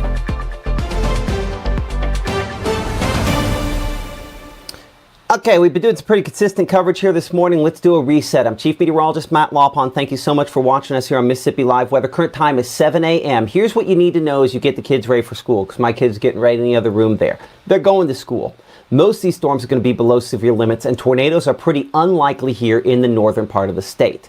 So keep all of those things in mind to basically know that the severe weather potential as far as today is concerned remains pretty limited here in the northern part of the state. We have had at least one brief tornado touchdown for locations in and around Leake County, near the Leake and Madison County line. We do have a confirmed tornado touchdown in South Mississippi. That is this storm that we have here closer to Carthage, the one that we had our tornado warning on a little bit ago, within the last hour. We'll show you the loop here. You'll see that tornado warning issued. It was issued for tornado touchdown near the Leake and Madison County line. If you just use the eyeball test here on Mama Justice Doppler radar, what you will instantly notice is how there's a lot less red on that. Now that's the portion here that's in southern Winston County. So do we need to investigate it? Absolutely. And that's exactly what we're going to do. So we're up here close to Vowell and the intersection there of Mississippi Highway 19 and Mississippi Highway 9, where it is the most impressive at this moment. This is our strongest storm. Therefore, it deserves our most direct look at its impacts here. Checking the wind, checking the rotation, checking the shear. I do not see a whole lot there. And I point out this rotation threat product, something you'll see here on Mississippi Live Weather that you won't see other places. And you'll notice how that shear product here had a lot stronger returns when it was out here in Madison County. This is the point here in the Madison-Leake County line where if we check tornado debris mode, we had at least a brief tornado debris signature out of it right there. It's kind of hard to pick out, but probably right there, a brief tornado debris signature with that storm. Now that is completely gone. So any tornado debris on this is no longer a thing as this storm is lifting up here closer to, say, Vowell and Providence there, and eventually Louisville. So let's get a storm track on this. Again, moving about 40 to 45 miles per hour. This is below severe limits. Let's be crystal clear on that. But I know folks tend to get very cautious in this situation, and nothing wrong with that per se. But as you can see here, Noxapater 717, we're looking Estes 719, in the close term here, Bowers Chapel at 705, 707 there for Plattsburgh. But eventually we're Louisville here at 728, about a half hour from now, a little less than a half hour, 25 minutes or so. Evergreen there down in the Winston County area at about 734.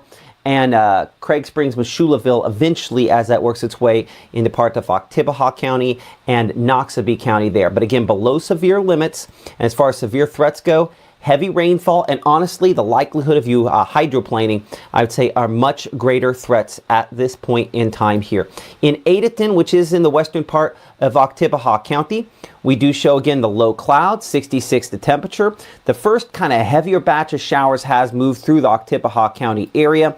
If we come over to Clay County, we have more thunderstorms that are pretty much over top of you, but even those are a little bit to your east at this point in time, which is why we come over here then to our North Mississippi Storm Chasers camera in the Caledonia area. 69 the temperature, measure of moisture at 66. Again, a lot of rainfall there. Dark look at the clouds. No matter how dark the clouds look, these clouds are not going to produce tornadoes.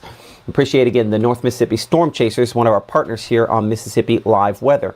As we go back to the regular rainfall rain mode here on Mississippi Live Weather radar, another thing we'll kind of point out on all these thunderstorms is I don't have really any concern of hail up here. Using our Hail Track product brought to you by True Shield Roofing, I don't see anything to point out on here. So I think we're good there. I do show a couple little spots. I say that, so let's double check these. A couple little spots we have up here, western Clay County. I think that's a radar anomaly. I don't think I see anything there. And then up there north of Caledonia as well. Now, I think even in that situation, I think it'd be a struggle to get hail. Now, you noticed last night when we were talking about this storm using our strike model as well as our HRRR model last night, honestly the night before as well, we said that there were some spots where there's rotation we weren't concerned with. This would be what we're talking about here because these storms have some broad rotation out here, but they're what we would call elevated, meaning that rotation is probably never going to translate closer to the surface. There's just the way in which they form is not structured on that. So on Mississippi Mama Justice Doppler radar here, kind of checking the shear mode on that. Yeah, there's a little bit showing up there. So let's go ahead and poke and prod this a little bit more because we were looking at that Caledonia camera toward this a moment ago. Let's check out that Caledonia camera again, and let's go ahead and make sure we have that all pointed the correct direction on this because I think just to do our due diligence, probably something that is worth our while on this. So let's get this rotated the right way. As you can see, a lot of rainfall kind of picking up there. In a moment while this flips that camera around. It takes me a second to log in and kind of move these different cameras.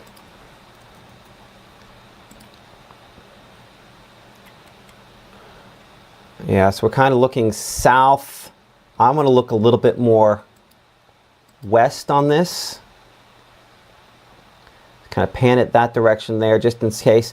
You definitely see that's so all the rainfall on there's a decent amount of gusty winds associated with this as well. So we're looking more kind of west northwest, kind of too deep in the rainfall at this point here to really have a good look in Caledonia. 68 the temperature. Again, that wind pretty driving at this point here. So I'm going to look northward into this. We're going to go back to radar and we'll come back to this camera here in just a second. So let's come back over here to radar for a moment. Again, Caledonia. I kind of looking into and through that there, and I say that, and I might pan the camera. See, I'm trying to see kind of up into that little notch there, and I think we're getting, I don't think there's anything there that's overly concerning, but this is kind of that burst of wind. So 30, 40 mile per hour winds, certainly a possibility out of this storm, kind of based on what we're looking at here as well. Going a couple different ways of looking at the wind. You can kind of see that kind of pushing in. That's where that red is there, inbound into the Caledonia area. So watching it for you, but back over here on the rainfall mode and kind of widen things a little bit. Again, the thunderstorms continue all moving to the east. This whole batch here, we're still tracking about 40 to 45 miles per hour. We'll look down in Columbus specifically here in a moment. So make sure we get that just right there for all of our friends there out in Lamar County, Alabama.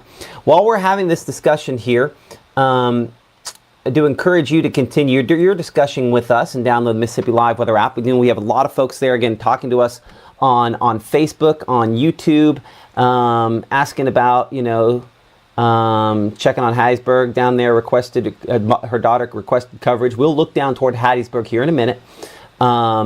But as you can see, this line kind of moving eastward. You can see some times there, and we appreciate everybody who's, in our chat there on all the different social medias. It's one way, of course, which you can support us here on Mississippi Live, as it certainly is kind of a stressful situation, but I'd be sending everybody to school as far as this afternoon, or this day is concerned.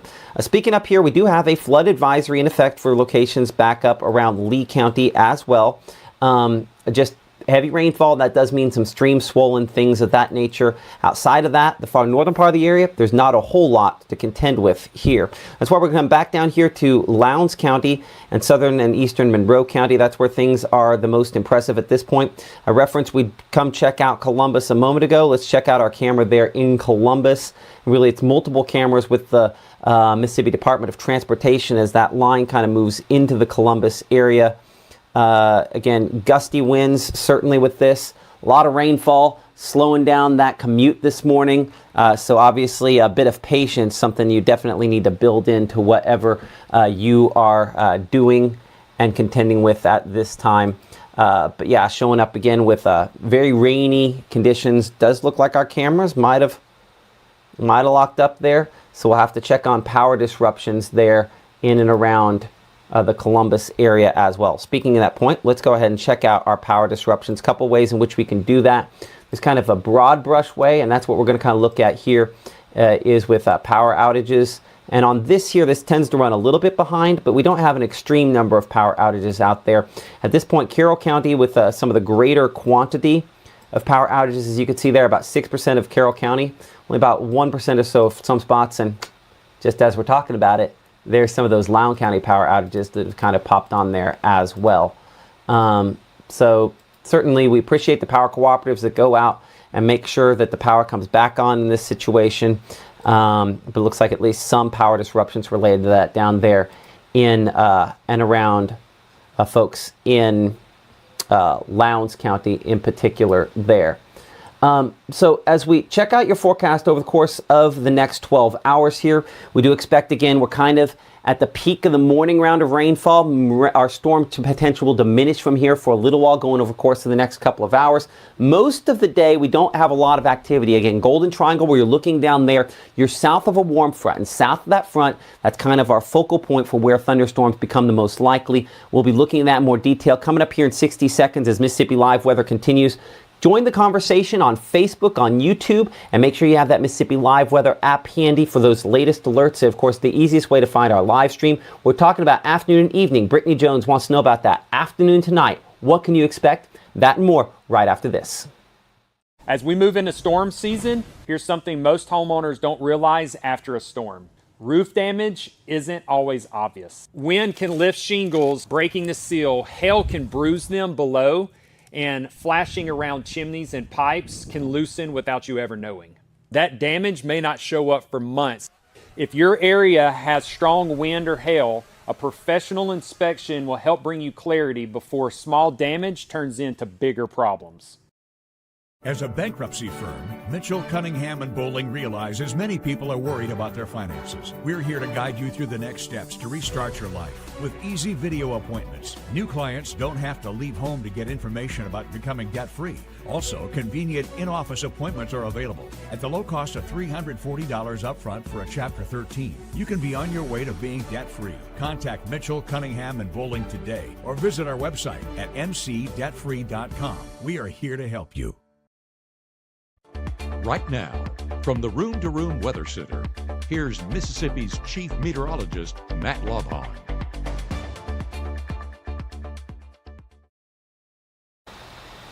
Well, thank you here this morning. Current time is now 7:12, almost 7:13. You're watching Mississippi Live Weather here on the Mississippi Live Weather channel, on Facebook, on YouTube, and Roku. Don't forget about Roku as well as Apple TV. And at some point, I promise, we will get to Amazon Fire Stick. It'll get there. It'll get there. But by the way, someone mentioning suspenders this morning. It is hot in the room here, and there's children out there, and they get loud from time to time, so I had to close the door. So that's the reason we're in suspenders, not because we expect this to be overly strong. We have had briefly at least one tornado warning, more on the overall setup, and then we'll drill down in here for a moment. So on the wide shot here, as you can see, storm system back to the west, part of a system that sweeps in, eventually brings us much cooler temperatures, and also brings us a potential for the severe weather we have with kind of a secondary round later on today. That's how this all kind of plays out on the wide scale. As I look to Arizona and I see some snowfall in the plains, it reminds me again, our condolences to the Ole Miss fans out there on what was unfortunately a tough loss last night in the Fiesta Bowl. Obviously a very close game and an amazing season, so maybe congratulations are more in order as far as that is concerned. Looking here at the severe weather risk for today, as you can see, there has been some adjustment to that severe weather risk, and everything has to do with the positioning of this front moving in from the north and west and how this plays out. So again, north of this front, the severe weather threat is going to be a lot less likely. That's why this has been trimmed southward, especially this level 1 risk. But you notice very little adjustment to the level 2 risk. In fact, it's actually an expansion to the east, because south of this front is what we call the warm sector, and that will be the zone where we are most likely to see active and severe weather today. Looking specifically at the tornado threat, and you'll notice how that is, again, the reason why this level 2 risk has been extended there toward Montgomery, Alabama, a little deeper there on the south side of the Birmingham metro area. But largely, the areas here in Mississippi maintain and the same wind threat, similar locations. The hail threat's interesting, because this really shows us where that next round is later today, with storms that'll move in late this afternoon and eventually into tonight.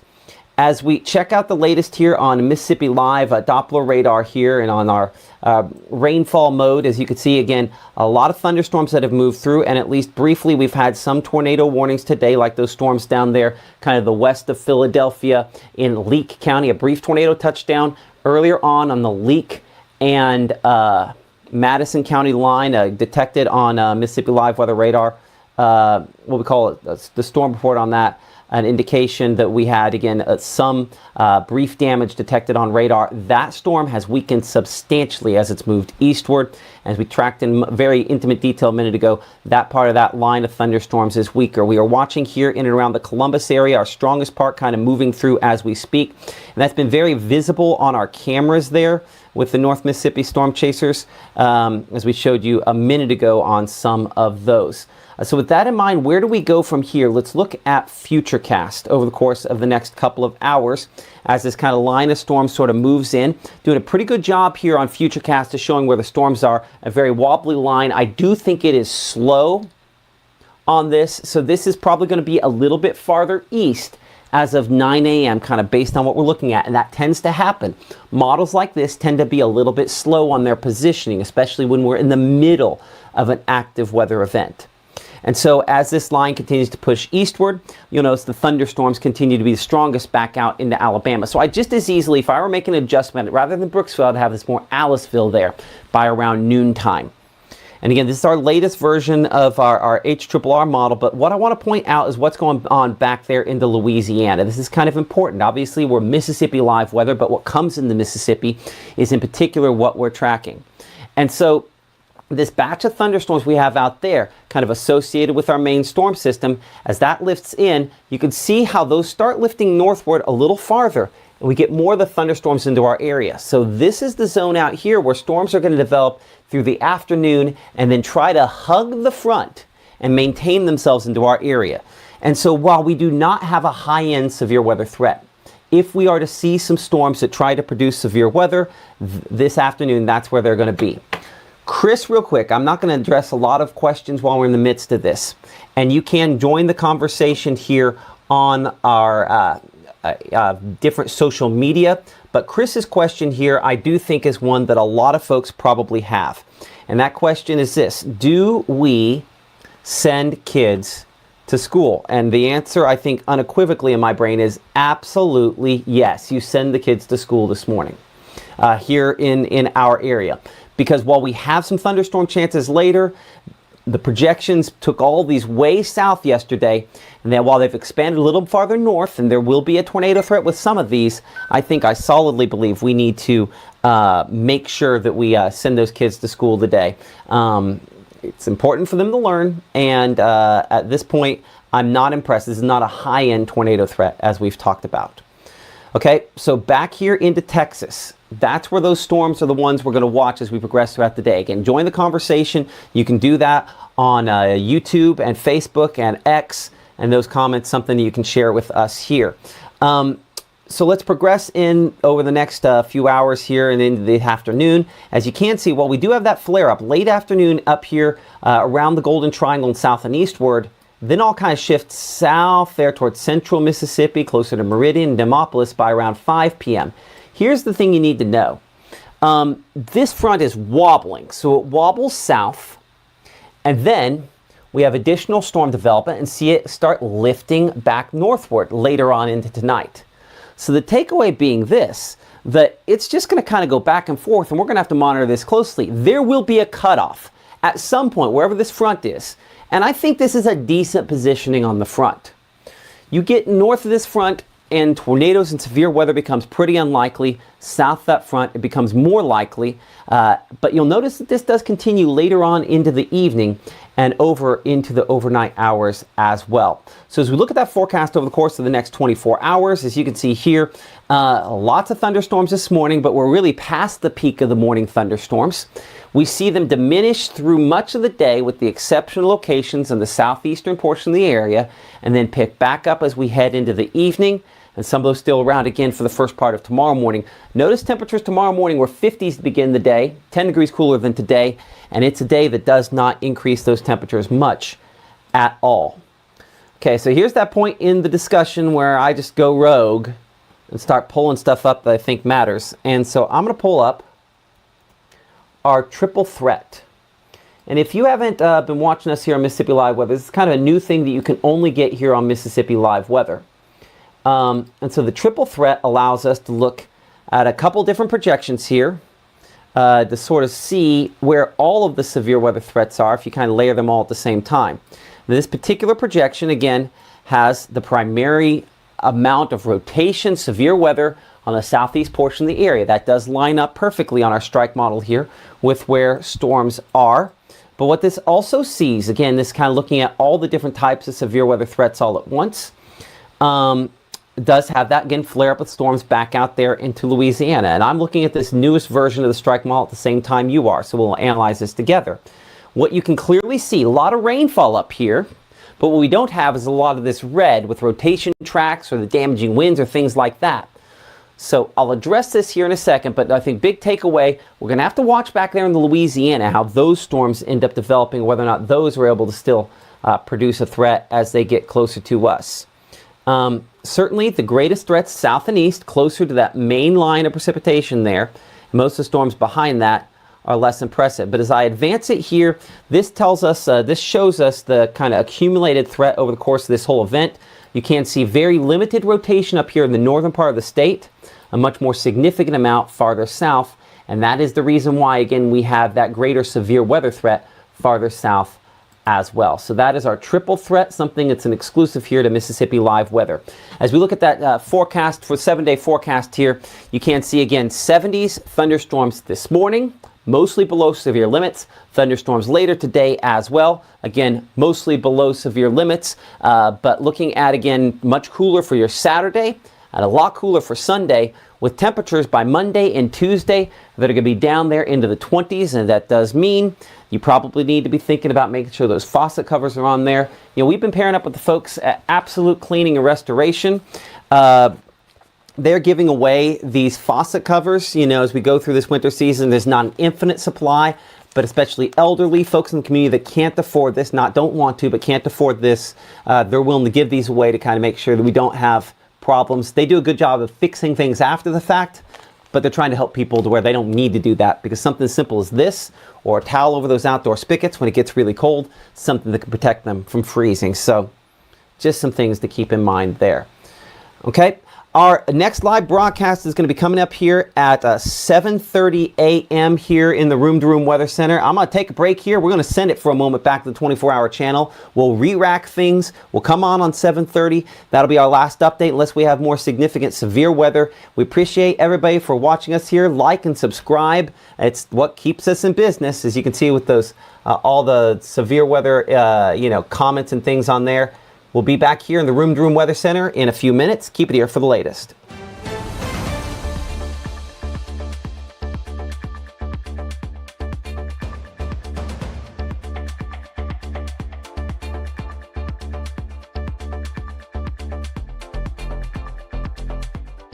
March 24th, 2023 was a normal Friday. You know, we knew the weather was not good, but we needed to take shelter, and we didn't have shelter. My husband and almost 2-year-old daughter, Ethan and Riley, they did lose their lives in the storm. We're still recovering from it. We'll always be recovering from it. Matt LawPon cares about the community. He's not just there to collect a paycheck. I feel like Matt LawPon has proven himself trustworthy.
Is Mississippi Live weather this morning. Okay, 7:30 a.m. and Chief Meteorologist Matt Lopham. We've been going for a while here on Mississippi Live Weather, and appreciate y'all for kind of sticking with us. We figured it was probably time to reset things here as folks get ready to go out the door. The one question I've gotten asked more and more, and it is the one that needs to be answered, is this. The kids need to go to school this morning. Absolutely, they need to go to school this morning. Will they be coming home early? Probably not.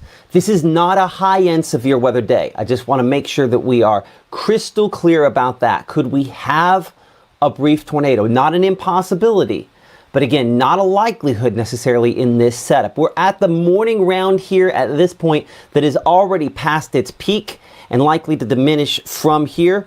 We expect, again, those temperatures, they're going to work their way over the course of the next few hours here into the upper 60s, low 70s. Not a big increase from where we're at now. Somewhat of a lull as far as overall storms are concerned about midday, and then more storms possible later on tonight, and a few of those could be strong to severe. Address the attire for a second here. Again, while I'm wearing the suspenders, this is a temperature thing. This is not a severity thing. We do expect that we are going to, for the most part, be below severe limits, but appreciate y'all for watching us here, Winston County and all across the area. You see Marquez, a lot of folks there also on YouTube and Facebook in with us this morning. Mid 60s out there, lots of showers and thunderstorms that we are tracking. Let's get the Mississippi Live weather radar, and again, Mama Justice Doppler radar here this moment. Where we have the strongest storms, we continue to watch those exit into Alabama, southern Lamar County, far eastern Lowndes County here, northern Pickens County. Again, this is not strong. Let's be clear. Looking at the wind here, is there broad rotation? Yes.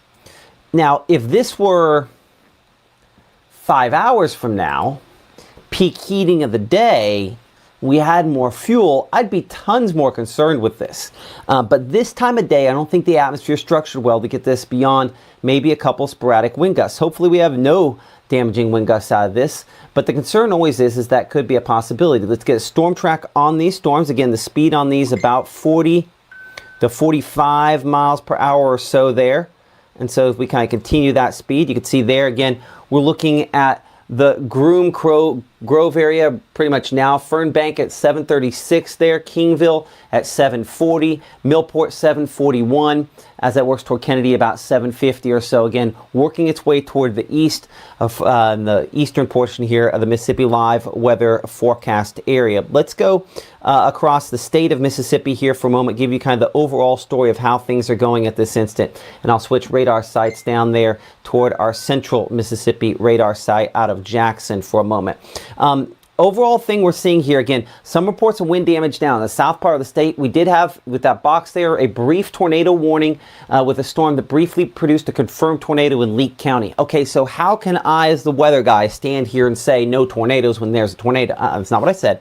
I said they're unlikely, and we're talking specifically about the coverage area here that we cover on Mississippi Live Weather. And again, that kind of cuts off here, Macon, locations here toward Kosciuszko, back out in the Delta, northward is our primary coverage area. But as we talked about a lot, there's a difference in class. And we drew this line on radar for days as we were talking about this. Most of the time it was a purple line. I drew a line something like here, and I said there will be a cutoff where storms north will be less impressive than storms south. That's what we've had happen so far, and that's what we expect could be the case throughout the day, because one of the factors we have going on here is obviously we have the heavy rainfall, and that's something I don't want to gloss over because it has been pretty significant from time to time on some of the rainfall totals, but also the fact that, you know, there's another chance for storms and active weather later today. So kind of looking at the radar as it sits at this instant here, what we call the 6-hour accumulated precipitation there, and I'll kind of bring it back over here to our North Mississippi radar for a moment. This is one of the reasons we do have flood advisories that have been prompted for some locations up here farther north of that flood advisory. Looks like National Weather Service letting that go at this most recent update here the last couple minutes, but 2 or so inches over the last 6 hours for some locations there estimated. So nothing over the top, but we do sometimes get some street flooding in that scenario. I think that's the reason why the Weather Service has gone ahead and done that. So looking at our surface map here, again, temperatures mid-60s.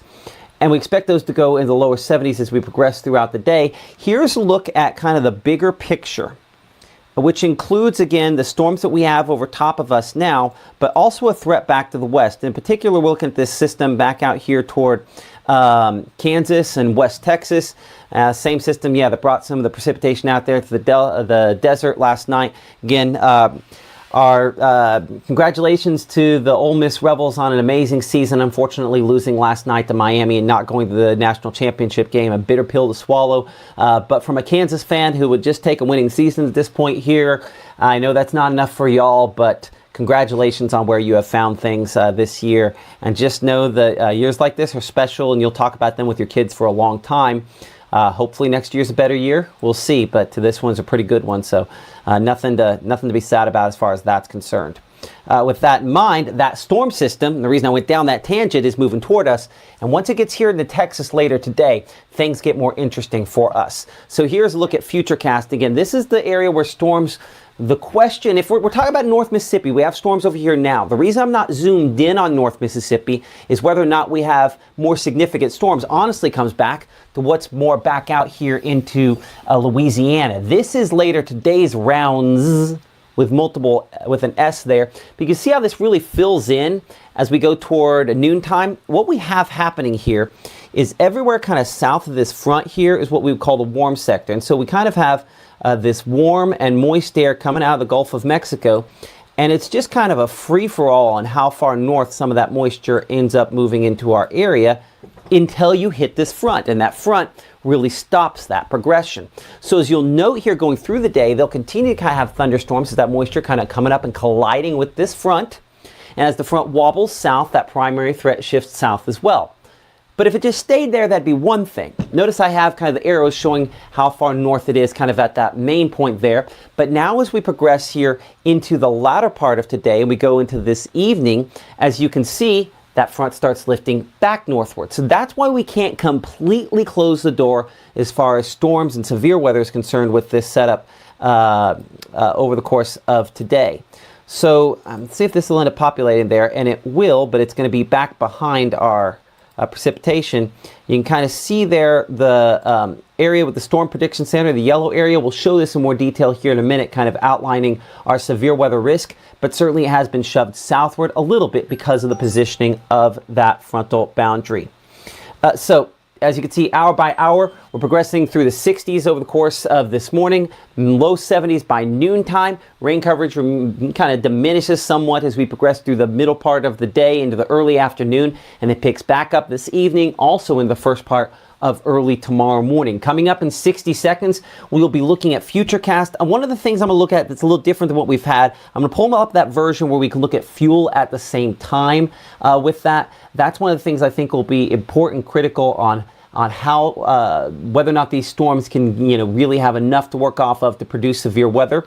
And a reminder that you also can join the conversation here. We have a very robust chat going on Facebook, on YouTube right now. Looks like some hottie toddies going on in there. A lot of thanks. 1.737 inches of rainfall Barbara has earlier. All that information, good stuff that we use. We have folks here at Mississippi Live Weather going through that as well. Your storm reports there. More coming up in 60 seconds as Mississippi Live Weather continues here from the Room to Room Weather Center after this. Out with the old and in with the new. It's time to save big at Room to Room's New Year's sale. Store-wide market. Oh man, hold on. I messed that up. I was trying to change something behind the scenes. Try it again. Out with the old and in with the new. It's time to save big at Room to Room's New Year's sale. Store-wide markdowns 50 to 70% off. No tax. 48-month special financing. It's a new year at Room to Room Furniture in Tupelo. There's no place like home. At First Choice Bank, we know you can't always make it before the bank closes. With our integrated teller, you can talk to a live person as late as 7 p.m. on weekdays and noon on Saturdays. It's not just an ATM, it's an ITM. First Choice Bank, your choice for banking.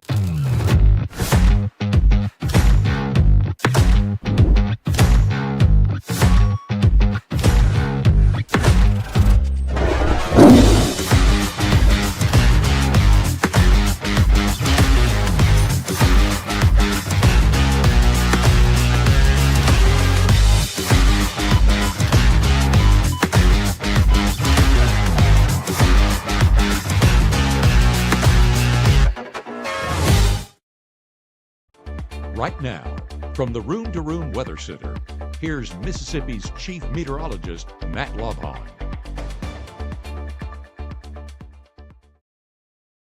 Well, thank you once again for supporting us here on Mississippi Live Weather. I'm Chief Meteorologist Matt Lopon, and we are continuing to track some showers and thunderstorms out there at this time. Appreciate all the folks watching us on Facebook, YouTube, and in the Mississippi Live Weather app. If you don't have that app, free and available for those devices. But before we go any further, on nights like what we just emerged from and what we have going forward, what we do here with Mama Justice Doppler radar and all the technology is great, but the thing that you need more than anything else is to make sure that you have a way to find out if you're in danger, and the number one way to do that is with Weather Call.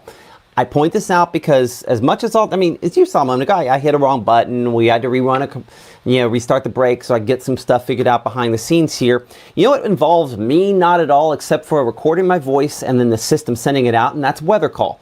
It'll call you and break through with no questions asked, no bumbles from Matt or anybody else. If you're in danger, it will call you.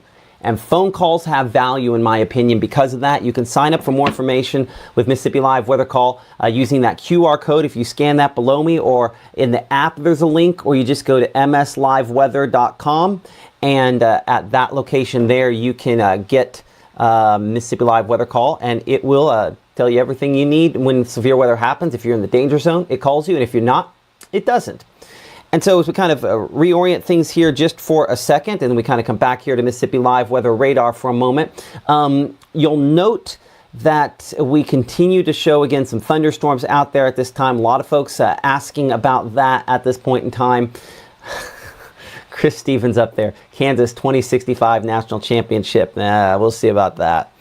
Anyway, strongest thunderstorms in southern Lamar County, northern Pickens County at this point. That's easily our strongest thunderstorm in the entire region. And again, this is below severe limits as we look at this here. You can see that ultimately when I go to the wind mode, again, some moderate wind. And that one up north near Haitogee is a little bit more impressive as well, on especially the storm relative wind, which is what those two kind of show there. So I show some outbound winds. If we bring it here, the latest scan, we have some of those reds there, 20, 30 miles per hour. So again, not terribly impressive. I mean, the winds into these storms are actually a little bit stronger than that. So going back over here to the rainfall mode, again, as we track that batch eastward, speed on these storms has been around 40 miles per hour or so. So continuing that toward around 40, 43 miles per hour. And you can see Millport, of course, over top of you as of 6:46, and that's basically now. We're looking at Mount Vernon there at about 7:50, Kennedy 7:53, Jerusalem, Fayette there at around 8 o'clock, and obviously out of the area after that as we progress into the remainder of the day. But behind this here, none of this is something that I'm overly concerned with. This is all just rainfall. We previously did, and I'll put on kind of an hour and a half sort of loop here. Well, maybe hour loop might still have it. Yeah, we did briefly have a tornado touchdown for locations back there into Leake County, near the Leake and Madison County line. Just very brief, only indicated on radar for about a scan, but certainly something that we'll have to watch there as well. As we kind of change the radar site here to another one, a different one here farther south, we're going to go to our Jackson radar site. And you can see that these storms, I mean, there's not even a lot of red showing up on most of those. You have to go down to South Mississippi to see some more of that. We briefly did have a tornado warning issued down here. A couple of those have been since allowed to expire as the storms have weakened somewhat. I did get one report of some wind damage there. And a lot of those reports tend to come after the fact. If you do have reports of severe weather and damage and things like that you'd like to pass along to us, please do that. The Mississippi Live Weather app has a way in which you can submit your photographs. We'll try to look at some of those coming up here in a couple of minutes as well, to kind of see where some of those reports have come in if we can. A lot easier when I have Gabe here. Gabe is working this evening, and the reason I'm in this morning, by the way, is not because things are super bad here on Mama Justice Doppler Radar. Instead, it's because Maggie's off. If Maggie wasn't off, she'd be covering this. It'd be a normal sort of day, and you wouldn't have suspenders. So the threat is not super high today. Let's be crystal clear about that. And so I said this before, and I think we need to definitely say it again here.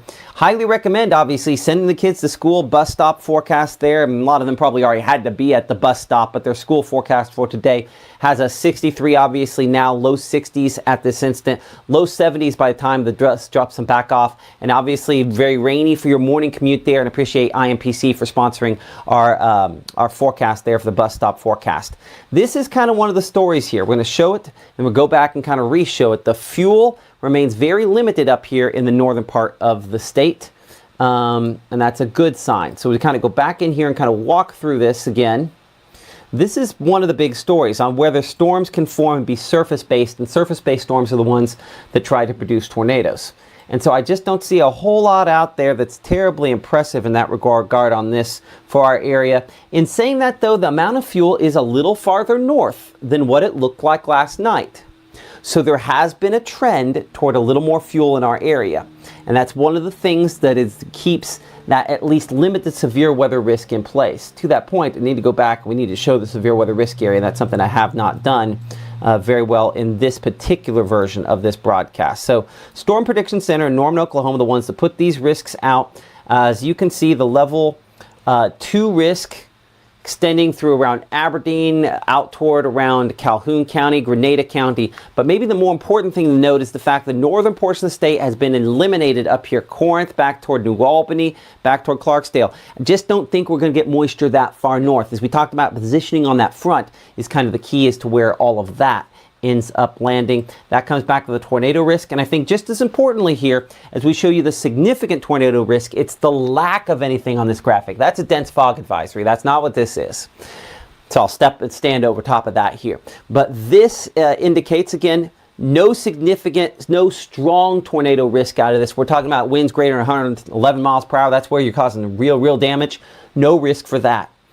As you can see, there is a wind risk, but no significant risk when we're talking about winds in excess of 75 miles per hour. So again, the severe risk is there, but it has been trimmed farther south because of the positioning of that front that we were talking about. So let's look here at Futurecast and kind of time some things out. And again, I think the positioning here is a little slow. So this is probably too slow for the first few hours here on this model that we're looking at here. So while it shows at Columbus out here, this is pretty much right now. So you can see on there about an hour and a half behind. So keep that in mind the next few hours here. This is already mainly out of here. And models tend to do that. These high resolution models tend to be a little slow when you have these systems that move through when it's trying to predict what's happening right now. So that's an adjustment we have to make. But where does this land? Before we're done with this broadcast, in fact, we're going to do it right now. Let's look at that warm front. Let's come back over here to our analysis mode. You can kind of see, again, the positioning of this comes back to where that warm front is. So let's look at that. We're going to pull up two things in particular to do that. Let's look at dew points, that measure of moisture based on the same scale as the temperature. Bring it back to current time here. And you do see just that little blip there where dew points are a little bit higher down there closer to Kosciuszko, location south there. We talked about these little pockets of moisture. And that's an example of one of those. Where did we have that brief tornado touchdown? I'll put the loop back on here. This will kind of show you. And this kind of is one of those highlights, kind of explains things when you think about it. Right there near where you see that little localized enhancement. So that's where if you just have a localized area, you have just a little bit more fuel and a little bit more heating, that's when it's possible to get those tornadoes. Where do you also see that? Watch that. Watch right there. See that purple? So those are the spots there where we had those tornadoes, where we had that extra little bit of moisture. And that goes alongside, again, the heating, which we can showcase here by looking at temperatures and the warmth of those, or relative warmth. And so I would still place our warm front pretty close to, again, where it was showing it there. Plenty of cold air behind this once that eventually moves into the area. Okay, let's pick things back up on Futurecast. It's going to kind of reset me on a wider shot here. So again, positioning a little slow on this. Does have the storm south, but we watch this area back out here into West Mississippi and into Louisiana for kind of the next wave to move in. Our warm front here kind of wobbling around. You'll see it wobble back south. That shows us a little bit as we progress into this afternoon. I think it might be a little aggressive on that. But then south of that is where our storms during the afternoon could be the strongest. And at that time frame there, We're looking down here closer to, say, Starkville and Louisville and Macon and Pickens and back toward Carthage, Canton. Hey, notice some of those locations where we had that extra little bit of moisture. That's some of the spots there where that's most likely as well to possibly see something stronger. And this is where that at least limited tornado threat comes in. And so then thunderstorms, again, try to hug near that boundary, gradually work their way east. A lot of times we'd say we're done, right? But this front is going to try to wobble back northward. And as it does, our storm chances could once again as well, but still kind of heading south as of 6 to 7 p.m. for tonight. So high temperatures for today, somewhere in the neighborhood, the lower, maybe mid 70s. South of that front, a little bit warmer than north. Record for the day is 77. We're not dealing with a record high temperature. Okay, so here's a look at futurecast then as we go into this evening. Let's check that. Looks like we'll need to update that for some new data. Give me a moment to populate this here. So here's the data from last night. So let's force this into 6Z. Well, hold on. We're at 750. Let's see if we have 12Z data. We might have... Come on, baby. No. Doesn't have the newest model run's not in yet. It'll be in soon. But it's not in yet, unfortunately. So we're going to have to go back to this one here. And that should work good enough. Okay. So let's walk through this. So ignoring all this stuff going on at the bottom here, where I can usually use that to track. Let's get rid of that. So this front, right? See these storms back out here into Louisiana? This is kind of the big question mark on tonight and how this plays out. So as this kind of lifts in, these thunderstorms are going to hug really close to this front, and some could be strong to severe. I'm going to tell you now, this is going to keep lifting in. I'm going to delete it off so you can see that. So these are the storms, and then if we kind of do this, then we can actually kind of look at the model ourselves and see how close that front is. So yeah, I would have our warm front somewhere around here, right?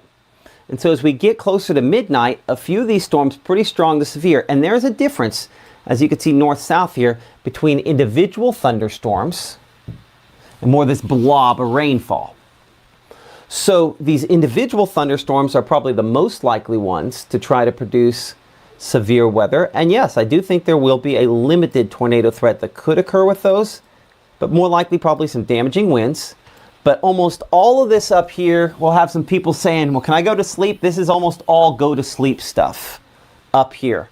This one near Kosciuszko, and again, things could shift farther north. They've done that over the last 24 hours, so it wouldn't be shocking for them to shift farther north again. And we talked about that all week long, that we were going to see some shifting back and forth on our projections here. Now that we're the day of, notice how quickly that storm will go back here. This 130, this 2. Same storm there depicted, but you can see it falling apart because it's running out of fuel farther north. Still enough there that maybe Yazoo City will have to watch it, but you can see by 2 to 3 o'clock in the morning, the main severe weather threat is all gone as those storms are largely dying out. So low temperatures for tonight. This is where you see a little bit of that contrast there from 50s to upper 50s, a little cooler than they were for this morning for sure. And then as we kind of look at tomorrow, we'll kind of widen things out as that heads toward tomorrow there. It looks like it didn't update with that model either. Man, it is unhappy this morning. That's fine. We'll force this to... I don't always have this particular model run to work off of because typically we're a little earlier when we're on. There we go. And there we go. Okay. So you can see progressing through tomorrow, again, just the rainfall initially, and all the active and severe weather is all to the east. So not something of significant concern in that regard as far as tomorrow is concerned. By tomorrow afternoon, expecting those temperatures to be in the lower to middle 70s. Low to middle 60s for highs. Yeah, we do have some 50s back to the north and west. And then, again, this is our triple threat model, kind of analyzing everything all together. On the latest run of this, I think pretty crystal clear. The rotation more limited up here than it is south, than it is west. That's why the tornado threats are greater in those locations. Here's a look at that 7-day forecast. And again, we are 71 the high today, 63 for Saturday, 45 by Sunday. So much cooler as we go into Sunday and Monday. And yeah, low temperatures down there below the freezing point on Monday and Tuesday of next week as we continue to stay obviously well below our normal this time of year. One of the things we do on Mississippi Live Weather, I'll be honest, I don't spend a ton of time on the 7-day forecast as we kind of bring in your discussion here behind the scenes, because we're going to talk about that in a second. Part of the reason for that is it's always available, easily available in the app. And by the way, if you're one of those people watching that said, why couldn't you get to the forecast sooner? It's because we have this app. Because while we're talking right now, right here, if I open up the app, which is what I'm going to do for a moment, right? There's the Mississippi Live Weather app. I'll take it to the home screen because I had it looking at something else, right? You can see me talking on the app right there at the top. So you can get our live discussion right there, and it's coding out with the rainfall down below. But if you scroll down just a little bit in there and you click video forecast, that will pop up a much shorter video forecast that you can watch anytime. It's the on-demand nature. So a lot of times in this scenario, we use the live channel. I'll just go and silence me. But we use the live channel for this long-form discussion as opposed to the quicker sort of hits. So if you're looking for quicker updates, that's the way in which you get the quick updates from us. Hope that makes sense on that. So we're going to go back to analysis mode here. And as you can see with all your comments there on the screen, let's go ahead and kind of work through some of those if we can. And so good morning to a lot of folks, a lot of good mornings out there from folks watching around the area, folks mentioning that they're watching and talking to one another. We appreciate that. Appreciate all of you guys for your support. You can see that tornado touchdown now kind of logged here as that storm reports come out. TDS, meaning tornado debris signature near Matlock Drive and Highway 43. That's what prompted that tornado warning an hour or so ago. Let's go back here again to the radar, the regular radar mode on Mississippi Live Weather Radar for the latest update there. We'll kind of look at that as that kind of came through there, give you an idea that this was unlikely to be a strong tornado as it moved through those locations. So I'm going to make this a 2-hour loop. Well, I'll say 3 hours on that, but 2 hours is essentially the important part on that.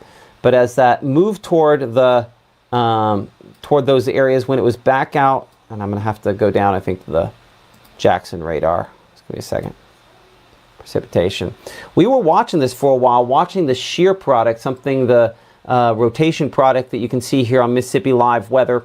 We were watching as it moved through kind of the Canton area, and then obviously prompting that tornado warning. Now here's the thing, and this is why weather call is so important, because seconds matter. What you see is that they saw the tornado debris signature on radar and said, we got to pull on a tornado warning, and then did that immediately to confirm tornado warning. So when we talk about weather call, that's why seconds absolutely matter. And if you're going, it's not that big a deal, phone goes off with like 6 different alerts and phone calls, you know, something just happened. And now's the time to get to your tornado safe place. So we did have that brief tornado touchdown with this there. This just south of where we cover things primarily here on Mississippi Live Weather. It was very short-lived, and that storm fell apart almost instantly thereafter. And largely it's the part of that storm is south of Louisville is part of it now. And you can see that's not even storm. It's barely rainfall at this moment. So we're past the severe weather potential from that particular thunderstorm, and hopefully that's a trend that does continue here as we kind of look at the remainder of the area. Again, some moderate rainfall there, Fayette County, but things are on the downswing.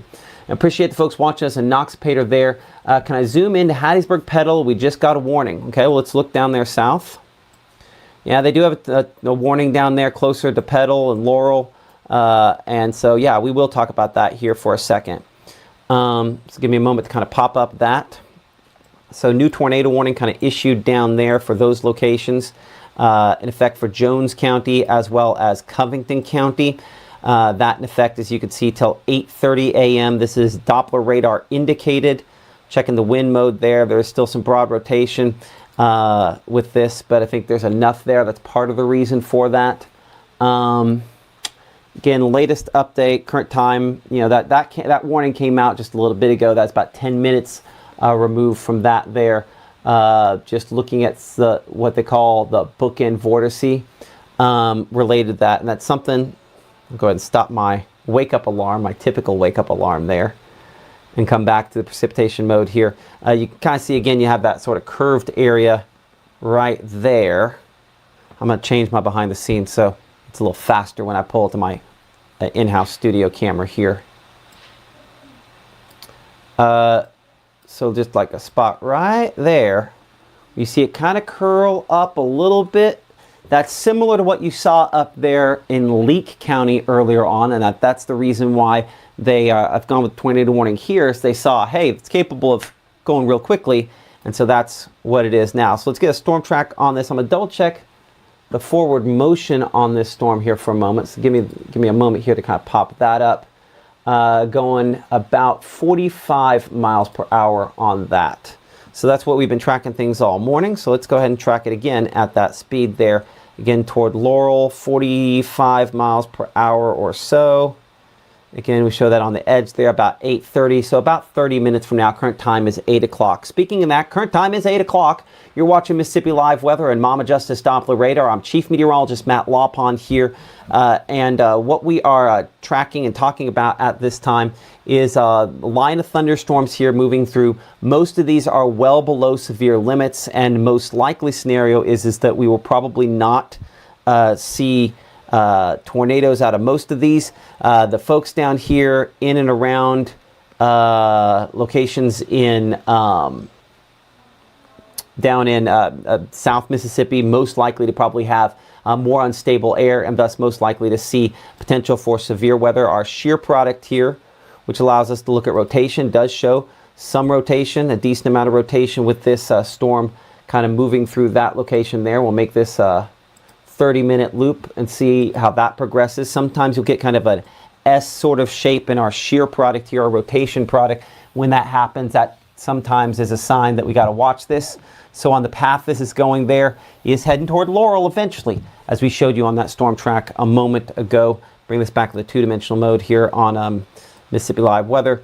Certainly watching that area closely as far as hail goes. No real hail with this. As far as debris goes, looking for that. I do not see tornado debris signatures out of that at this point in time here. So largely not impressed by that threat, but still, nonetheless, we want to make sure to evaluate this appropriately. Again, not for one of the areas we truly cover here on Mississippi Live Weather, but just some heads up, folks were asking about this there, that this is a Doppler radar indicated tornado warning, where it's possible that tornado could develop at some point here in the near future. And so for folks that are in this warning area there in Jones County, and as well as right this moment in Covington County, pretty much right where I'm putting that line there is where the most area of greatest concern is. I'd say, let's get to that safe place, the lowest floor of a sturdy structure, a small windowless room where you can wrap up in blankets, pillows, put on a helmet to protect yourself from debris, and stay there until we can give you the all clear.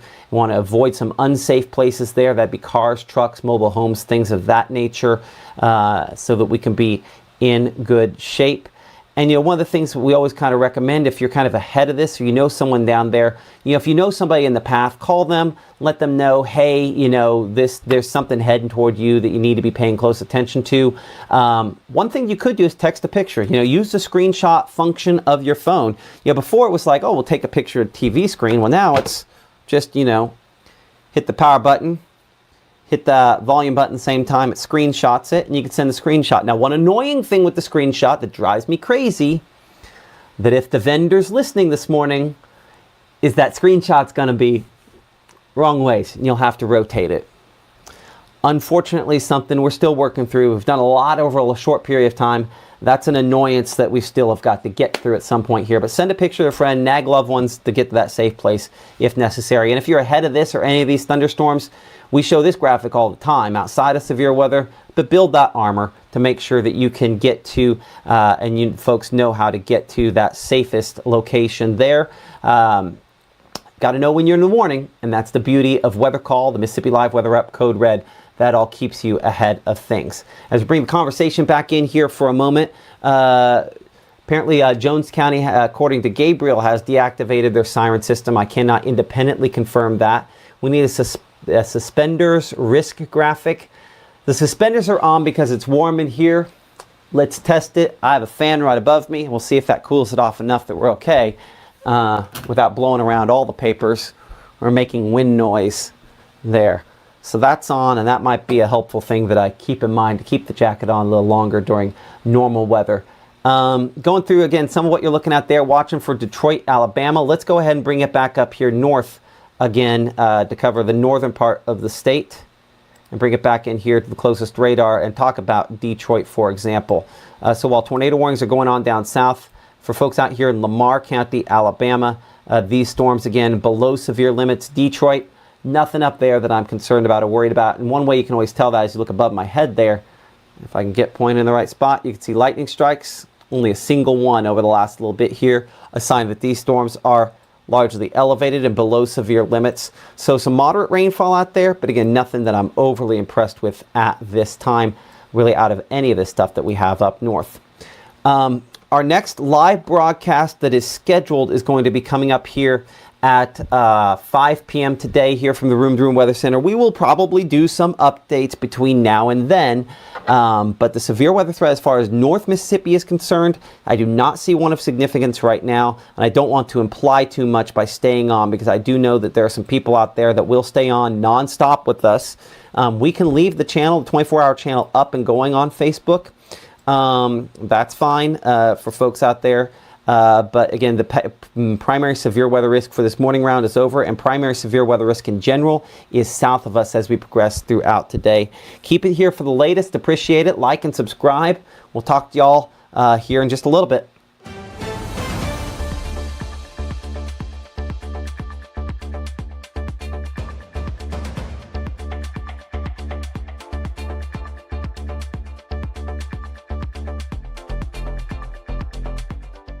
Growing up, Gabe was naturally curious when he began to discover.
Here in meteorology. Even though Gabe grew up in Alabama, Mississippi has now become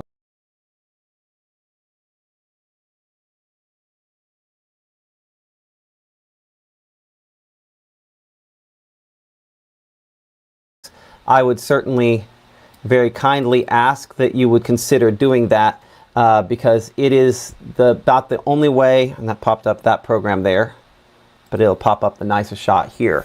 About the only way we can keep doing this. So for folks out there looking to advertise, you could send us a message to info@msliveweather.com. But our sponsors from a variety have been with us. Some of them have been with us from the very beginning. Some are newer, but we're thankful for all of them as well. Room to Room, obviously, you've seen their logo on the screen a lot. We could not do this, could not have this weather center, could not have this infrastructure without the help that they have given us. A Mama Justice law firm there, Mama Justice Doppler Radar, obviously a huge sponsor. Eat With Us, the folks at Harvey's, The Grill, Sweet Peppers, Bulldog Burger, they all they a local restaurant chain, support them. Absolute Restoration, I've shown you this ways they're giving back to the community as well. I appreciate them. Mitchell Cunningham Bowling coming on with us and sponsoring our Tupelo Tower Cam, as well as running commercials here as you've seen this morning. MLM Clothiers, when we've done some trips, they've been a sponsor with us. First Choice Bank, They've been on with us since the first time we ran a commercial, and we're just so thankful to be working with them, as well as Tupelo Smiles have been with us in the beginning. Traceway Retirement Community, Methodist Senior Health Services there, running commercials on our 24-hour channel and supporting us here. Carl Hogan Toyota, you've seen them on and on again on the SEC football forecast. Again, our congratulations to the Ole Miss on the amazing season. I know it didn't come exactly to the ending they'd hoped for, but just a spectacular season nonetheless. IMPC, our school day forecast, Casey Lott, again, all of our stuff that we're doing when we're talking about, high school football, things of that nature. Little's Jewelers, sponsoring a number of locations on our 24-hour channel. True Shield Roofing, again, our hail stuff. Northeast Mississippi Community College, you've seen us do their football forecast, and they run a lot of commercials with us as well. And of course, Exceed Technologies, one of our new ones, sponsoring one of our locations on our 24-hour channel. You'll be seeing some commercials from them on what they do coming up soon. So there are still blank spaces there, some room for other advertisers, and we appreciate everybody who has stepped up to help us and make this a reality. What is your dream? Let's be perfectly clear here. People are like, you need to start your own weather channel. And people all the time will tell you you need to do something, but the only way in which that works is through your support. And there are two ways you can support us. You can give us money. That's great. We don't have a real avenue to do that. I would prefer, if you can choose these people, then choose to go with these people here in order to take care of your services, and tell them that you support Mississippi Live Weather and you're thankful that they support Mississippi Live Weather as well. It is the only way in which this will be successful long term.